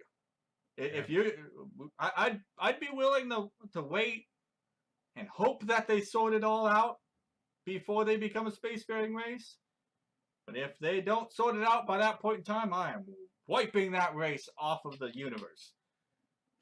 Because I would not want to tolerate a bunch of Tide Pod eating individuals that want to also wage war against themselves and drop nuclear bombs on themselves. I mean, with what we have done to ourselves as a people, if I was an alien species, I would wipe us out the moment we became a potential threat. Yeah, you know, I you bring that up. I find the fact that a buttload of people are signing a petition so when Jeff Bezos goes into space that he's not allowed to come back. I do find that kind of humorous. Now, here's the thing. The people that I think started this, the reason they say that is because they don't think there should ever be a billionaire. They think billionaires should not be allowed to exist. You shouldn't have that much money. You shouldn't be that rich. That's their argument against it. Again, they don't understand how buddy buddy he is with government. And when these people, these socialists or whatever, come out and they speak against billionaires, it's like you do realize these guys give tremendous amounts of money to the government. They have massive amounts of lobbying power to get what they want. So it's not just that guy. Yeah. It's all his politician friends. Yeah. That's the thing that gets left out of the argument. And going back again to the whole Rona situation, the small mom and pops got stepped on.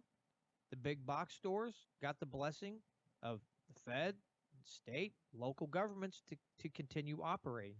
You want to sit here and complain about capitalism again, but who allowed this behavior?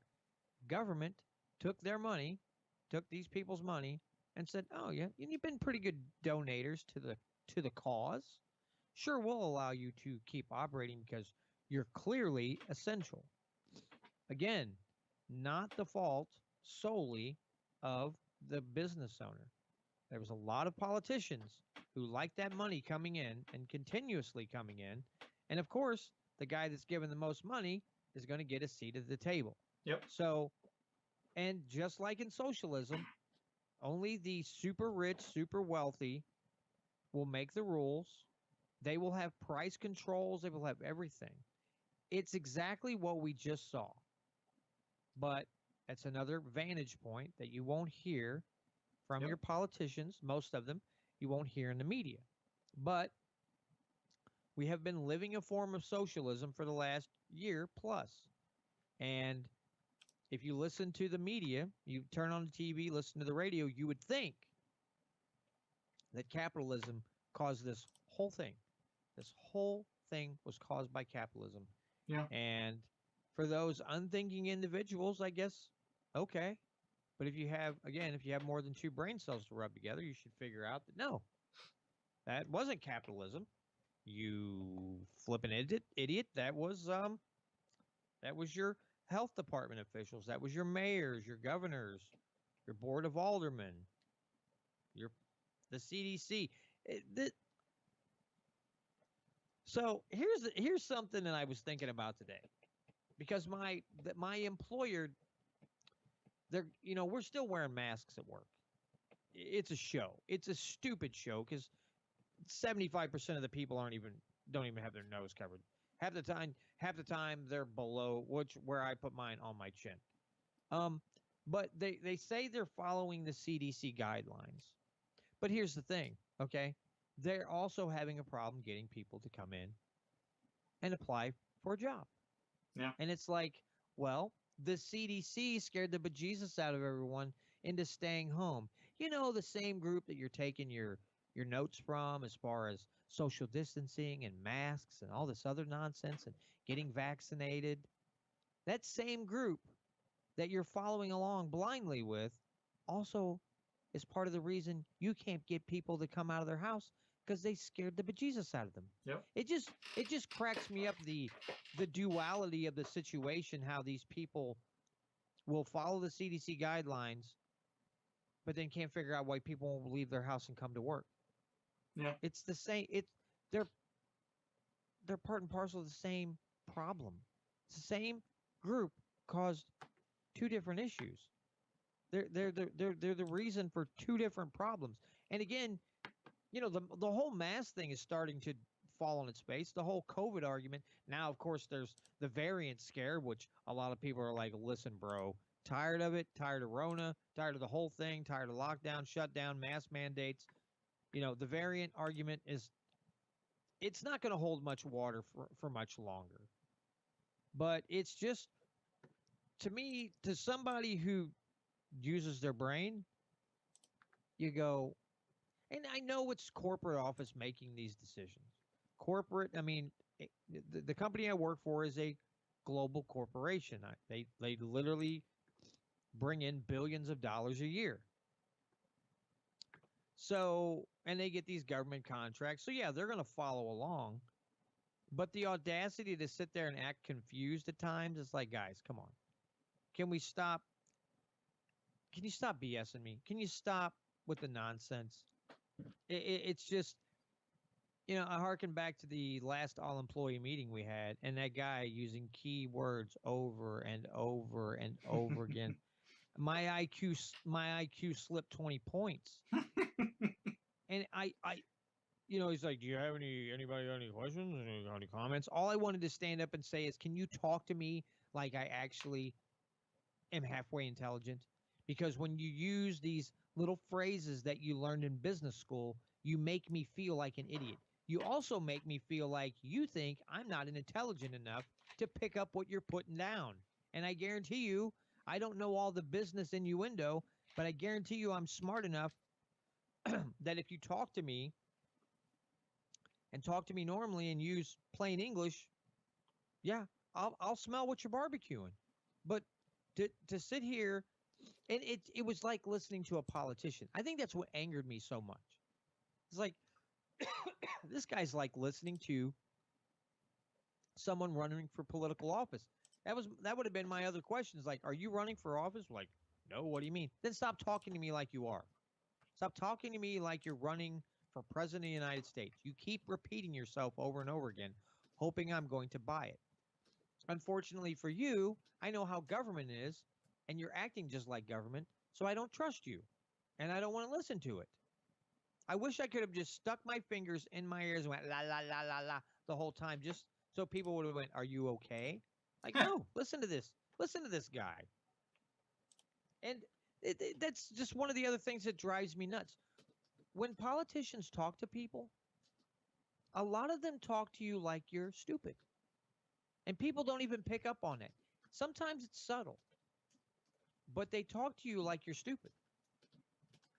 And it's like, listen, dude, I'm not stupid. You're a politician. So, A, my trust-o-meter goes way down. It's pegged in the red because you're a politician and you're going to lie to me to try to get me to vote for you. And I don't trust you. I don't know.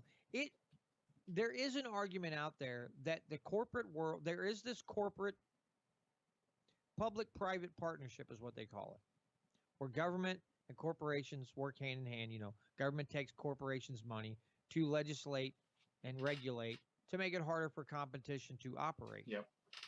And the problem is the government is then very good at turning around and pointing the finger at the opposite party, even though they've been working together the whole time. Yep.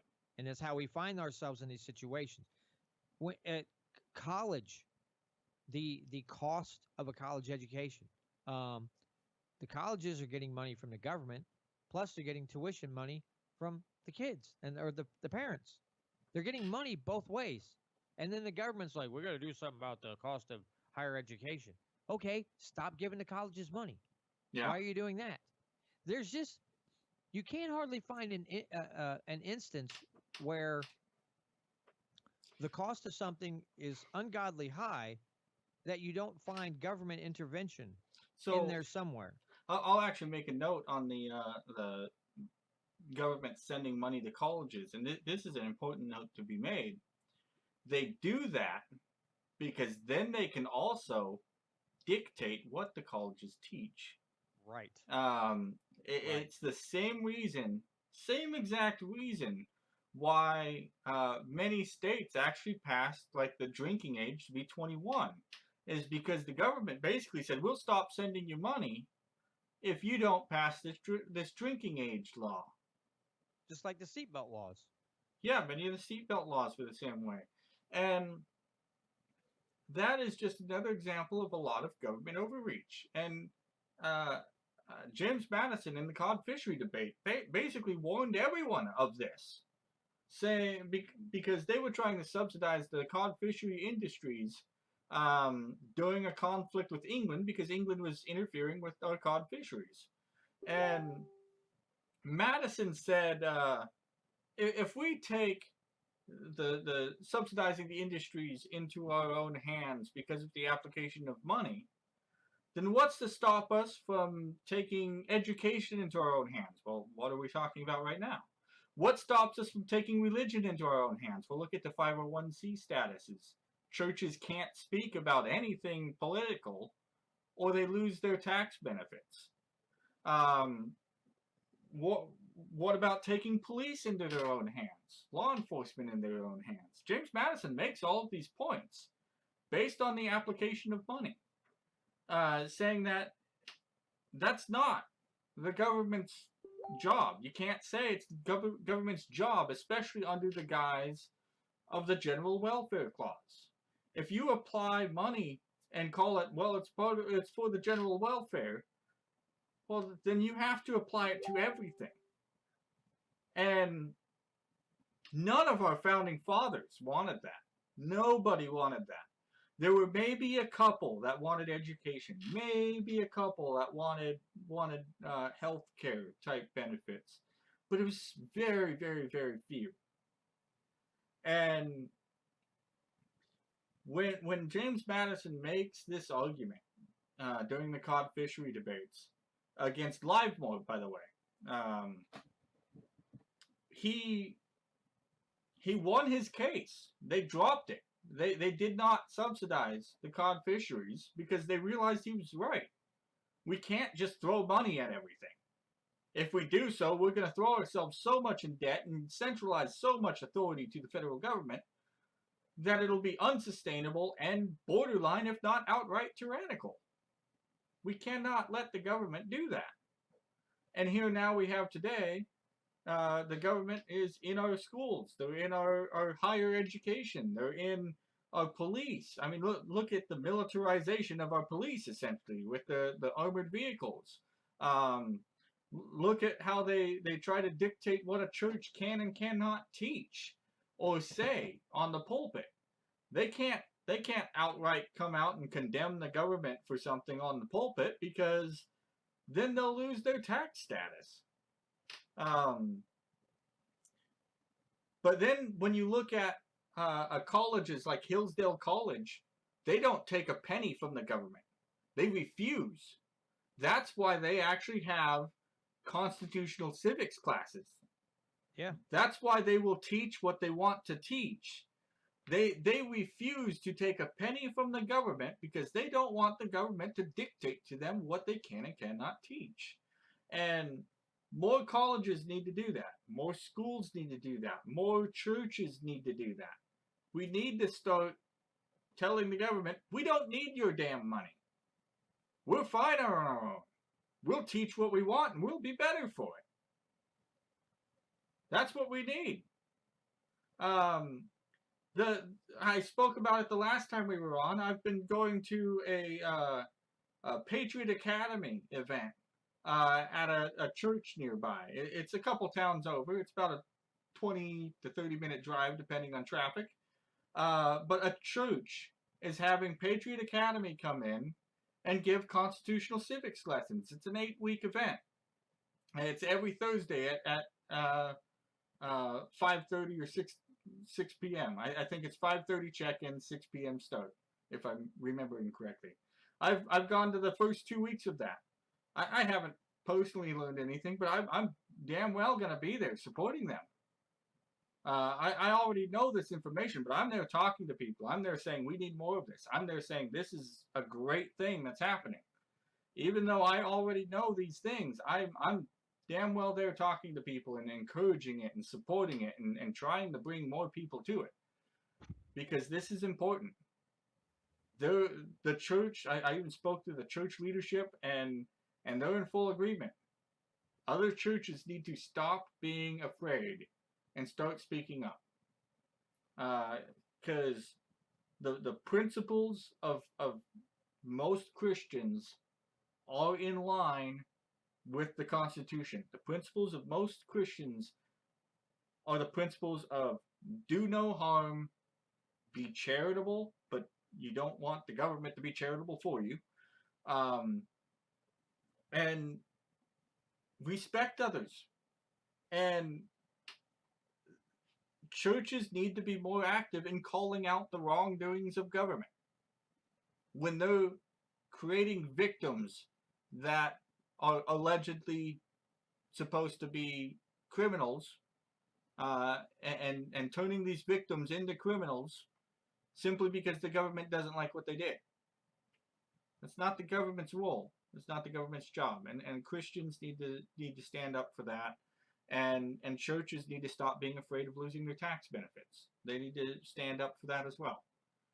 Especially since, honestly, I mean, when the churches let the government silence them on certain issues, that's kind of going against the First Amendment there. The right to free speech, the right to freedom of expression, the right to practice religion, the right to teach what you want. Yeah, it's full violation of the First Amendment. The government should not be involved in that at all. So yeah, get rid of that 50C crap and don't be afraid to say no. That's something that I have to say to any church leadership that may or may not be watching this. I apologize for my language because I know I'm pretty passionate about this and get a little out of hand at times. I don't think I've dropped any F-bombs today. Oh no, you haven't. But we need to start standing up. We got to stop being afraid of telling the government no. And that comes down to nullification too. I think we as a community can nullify pretty much everything if we just stand up and say no. And it doesn't matter if you're Christian, if you're atheist or whatnot, rights are being violated, and I'm pretty sure everyone will agree that that shouldn't be happening. Some people will make excuses for it, others not, but we're just in a bad position right now simply because people are not standing up and saying no, and we need more of that. Yeah, I was just looking at the Patriot Academy website, and I guess they have a constitutional course. They have a couple courses, but yeah. So let's see. This one's saying, well, I don't know what it is. Constitutional Live, I guess, is this one's called. Well, no, that's at the Independence Hall. But Webb City, Missouri, starting September 13th through November 15th, they're going every Monday from 6:30 to 8:30 p.m. So if you go to patriotacademy.com and look at it, if you live in Missouri here, and Webb City is going to be hosting one at the Lifehouse right behind First Christian Church. Yeah, Webb City, Missouri is going to have a constitutional, I guess it's a 10-week, looks like 10 weeks, 10-week course, 2 hours a night every Monday. Looks like every Monday for 10 weeks. Okay. I just happened to be looking because I thought, well, I wonder if there's going to be, it would be, and there was no way I could make it on time to that one. From the time I get home and turn around driving to St. Louis, whew, that would be yikes. But they do have a lot of online classes too. Yes, they do. They have online classes, and so does Chris Ann Hall. I found out today that Chris Ann Hall was in my state on Friday and Saturday, and I didn't know about it until today. That made me mad because I really would have gone to that. I've never met her, but I've loved her material. She is, I think she founded Liberty University. I'm not 100% sure about that. I think she's on the board if she didn't found it. But I know she's involved with Liberty University. She has her own constitutional course called Chris Ann Hall's Workshop, I believe is its name. Phenomenal. That goes clear back to like the days of the Magna Carta, and even excellent course. And Patriot Academy, what I'm going through right now, it's a course called Biblical Citizenship, is the course that they're putting through at this church. And it talks about how you had the Quakers and the Pilgrims and everyone coming over to the United States to flee religious persecution before we were the United States. And how you had the Church of England and those who were not a part of the Church of England coming across together, even though the Church of England was being very persecutive towards those who were not members. And during the trip over to the United States, um, they actually had to write basically like this. I forget what they called it, but they made it like this compact just between themselves on the ship to basically set up rules that hey, we're not gonna get in fist fights over nothing. We're not gonna steal. We're not gonna kill each other type rules. Basic, generic, do no harm rules for their small society that they were coming to the United States to flee persecution for. And when they got to the United States, they basically set up some additional compacts and whatnot. And one thing that was taught during the first 2 days was there was a case in the early pilgrims of the United States where they actually executed one of their own off of the witness of two Native Americans claiming that the person had done something wrong. So it's a scenario where a lot of people think in modern day that the pilgrims came over and they just raped, pillaged, and killed as many of the natives as they could, but that really wasn't the case especially early on. While yes, we do obviously have as I referenced to earlier, our travesties such as the Trail of Tears. I'm not going to say that didn't happen, but there were few cases of outright assaults done against the natives. It was more the pilgrims were trying to live side by side with them without incident, and it wasn't until like Manifest Destiny came along when we were trying to get clear to the Pacific Ocean that a lot of the travesties really started taking place, and they were indeed travesties. The Trail of Tears was one of the most horrific things I think that's happened on U.S. soil, honestly. But it was not a scenario where everyone was by and large. It's another scenario where in modern day you have everyone just assuming everyone was by and large a horrible person back then. It's kind of like how they say all of our founding fathers were slave owners. Well, no, not all of them were, and some of them that were wanted to see slavery abolished. So but yeah, it's the thing where you cannot they cannot get us where they want us unless we make our whole history racist. yeah, And our whole history just bloodshed, warfare, and just god awful human behavior at every turn.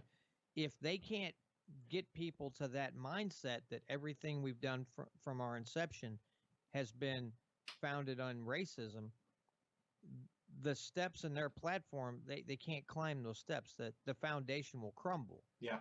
And so in order to weaken us and weaken the country, especially constitutionally, they have to make the Constitution and everything about document. it Yeah, racist, racist, racist. I saw a headline for an article today that there's some, which again, I people get mad when I talk about somebody burning a flag, and I'm just like, well, I I don't take offense to it. I wouldn't do it myself, but I don't take offense to it. But this transgender, I guess, I don't know if they're the X Games or whatever, said I want to win first place so I can burn an American flag on the podium. And it's like, okay, then why are you in the part of these games that's as and going as an American, why would you go through all that trouble just to try to win to burn a flag on the podium? To me, that just seems counterintuitive. It seems ridiculous that you would want to be an athlete under the U.S. flag to turn around and burn it. yeah. I mean, to me, if you're going to do it, you just say, I'm here on my own. I'm not representing a country because I don't like what my country's done. Which, that being said, that's something that can happen. They do allow that. There are non-affiliated players that go to the Olympics.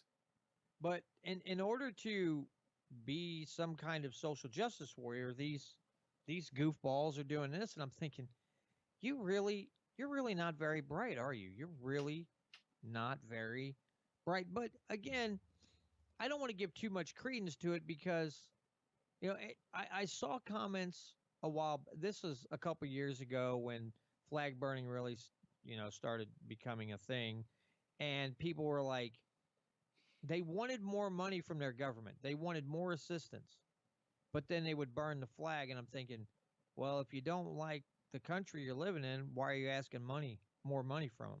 Yeah. If you hate your country so much, the last thing you should be doing is asking for more money, more assistance. I would think you'd want to go the opposite direction and try to be as independent as you can. And instead, you're doing things totally backwards.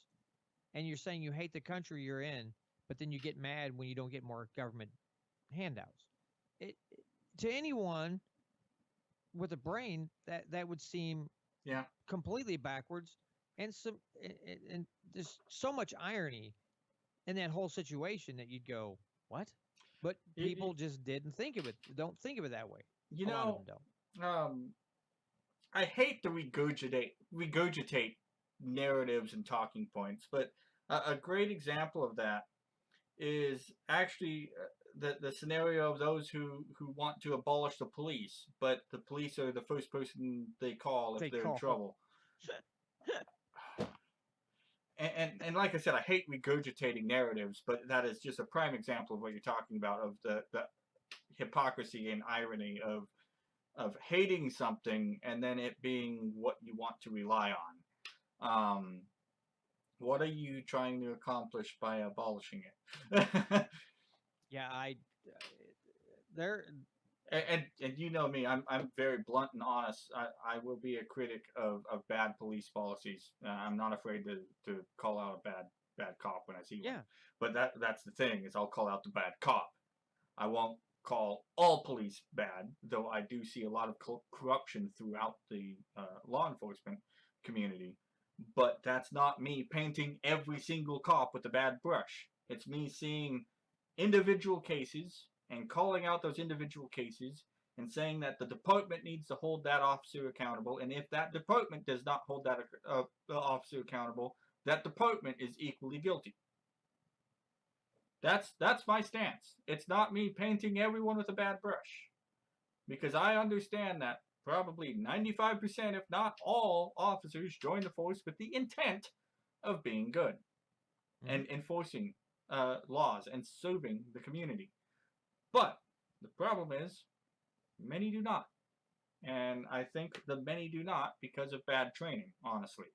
Because you have the bad apples that we didn't throw out 30, 40 years ago are now police chiefs and sheriffs and union leaders, and they're protecting the bad officers that were just like them, and they're teaching officers to basically be bad officers. Because, It's one of those things where I believe that it's just like government. If you, some of these people in government, if you admit that there's an issue, you have to admit that you've done wrong. You have to admit that there's an issue. There's some kind of problem throughout the majority of police departments, like you said, training and otherwise, and then they have to go around solving the problem. So anytime you have to first admit that there's a problem. If they don't admit that there's a problem, then they can just try to sweep it under the rug.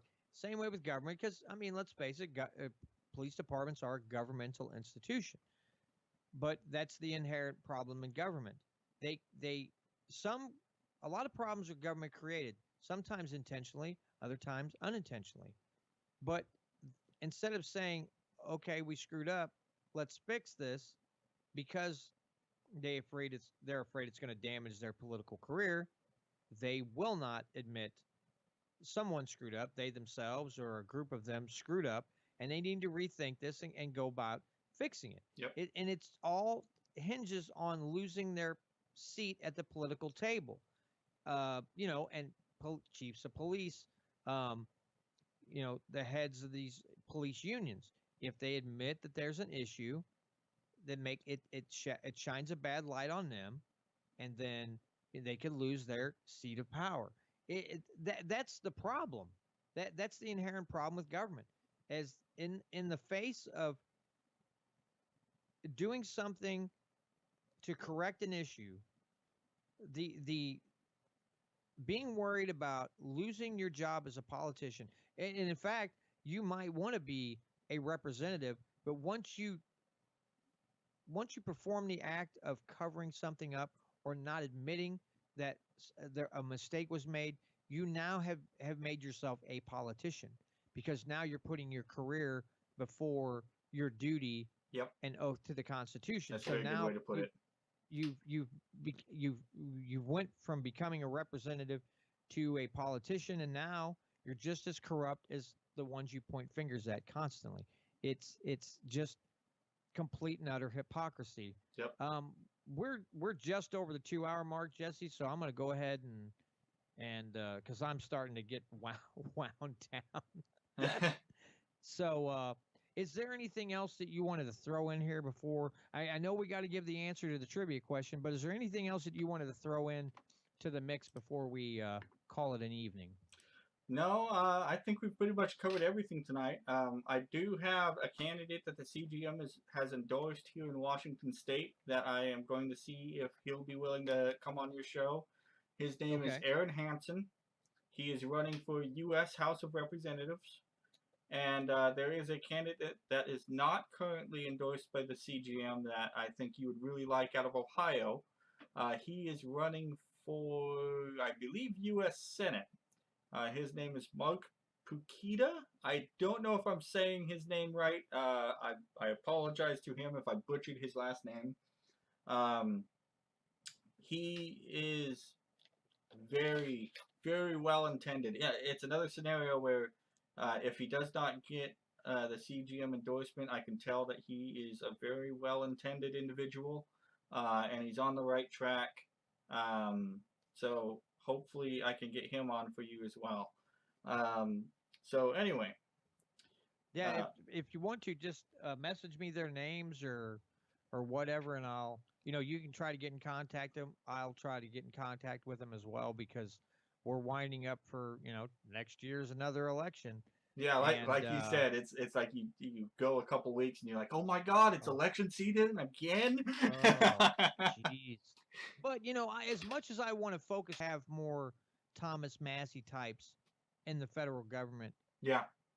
Speaking the message of liberty, it would really be nice to have some brain power up there who are not interested in their own political future, but actually representing their constituents. Yeah, when Thomas Massey was out basically saying, put your name to this omnibus bill, saying you are throwing the economy down the drain, put your name to this bill, and everyone scoffed at him. Thomas Massey was like, where's my help? I need help. Where's my backup? I'm by myself up here. I cannot do this alone. And Matt Gertler out of Georgia, he tagged Matt Gertler in that post saying, where are you? I need you up here. And Matt Gertler running in Georgia did not win his election because people were like, oh, he's a do-nothing representative. He can't get anything done. He's by him. Same scenario as Thomas Massey. He's the only person in Georgia with a conservative voting record. The only person standing up for the Constitution and voting no on bad bills. And you're going to not put him in the U.S. House because he didn't accomplish anything at the state level. That's not his fault. Just like how you were saying the government wants to point fingers at the corporations and the corporations want to point the finger at the government when both of them are at fault. They're pointing fingers at the one person that's not at fault and not electing him to the U.S. House. It was unbelievable. Unbelievable. Isn't it just weird how people fall for this game? Yeah, they literally can't think past what a politician tells them and say, wait a minute, that doesn't make any sense. You're the one up there doing these stupid bills. Yeah, he wasn't there. The logic of that just... My brain cannot compute the you called me Spock. I cannot compute the illogical mindset that somebody must have to put fault on the only person voting against bad laws as the one at fault for the bad laws. I don't understand how anybody can come to that conclusion. But I digress because, like you said, we're a little past the 2 hour mark now. So I guess I'll finally answer that question. So for anyone who didn't catch the question earlier, I had asked, what day did the United States vote for and sign the Declaration of Independence? And I'll tie this back into the topic on the new National Independence Day law that got passed in closing. So the answer to the question is, contrary to popular belief, July 4th being Independence Day is not entirely correct, as Congress declared its freedom from Great Britain on July 2nd, when they unanimously voted for independence. For the following 2 days, the Committee of Five, including John Adams, Roger Sherman, Robert Livingston, Benjamin Franklin, and Thomas Jefferson, took 2 days to draft the Declaration of Independence, which was then ratified on July 4th. Congress did not sign the Declaration of Independence until August 2nd of 1772, and it was not all signed at the same time. Some signed it a few days or weeks later. So earlier in today's interview, we spoke about the new holiday, the National Independence Day. There are only 3 days that could plausibly be National Independence Day. That is July 2nd, July 4th, and August 2nd. The fact that they made a new National Independence Day, which in my opinion should have been called Emancipation Day, honestly kind of pisses me off. But again, I'll let that dead horse lie. I won't beat it anymore. Yeah, I listen, man. I hear you. I understand. I also think it's completely and utterly ridiculous that they. But again, this is a racist administration trying to prove to people they're not racist. That's all this is. And using those words for a group of people, a racist administration is trying to show that it's not racist. Yeah. That's all this is. That's all it is. They're trying to somehow, yeah, to say, look, we're not racist. We call this the new Independence Day. And anybody, again, with more than 2 brain cells to rub together should go, we already have one of those. We already have one of those. Now, do we have an old Independence Day and a new Independence Day? I mean, are we going to keep adding words, tacking them on until it's a 10-word phrase? Okay. And I also want to clarify, yeah, July 4th's coming up real soon. Yeah. If you think that the lockdowns and the shutdowns were a good idea, A, you should not be outside barbecuing. B, you should not be watching any fireworks. You should not be doing any American activity associated with Independence Day. You should stay inside and watch the fireworks on TV, because you have no understanding of what liberty is or independence is if you thought all those things were good and righteous. You completely clueless. So you should stay inside and practice your Independence Day like you did so many other weeks and months by locking yourself inside in fear. That's not being free. That's not liberty. But that's my opinion. I'll just leave it at that. Yeah. All right. So you're gonna finally let that dead horse lie too. Yeah, I'm gonna put it to rest. I just had to add to what it sprung to mind. I'm like, you know what? I'm just gonna, because every year I kind of go through this phase where I see things happening, and then people are like, oh my God, you're gonna go watch fireworks? It's 4th of July. It's Independence Day, and I'm like, you have been just saying the most ridiculous stuff about how you want government to take care of more things, and now you're going to go out and celebrate Independence Day? How much more backwards could you be? I mean, I don't, it just drives me insane. But yeah, all right, I need to leave that, I need to leave that alone. So folks, be sure you check out Constitutional Grassroots Movement on Facebook and their website. They have, is it constitutionalgrassrootsmovement.com? Org.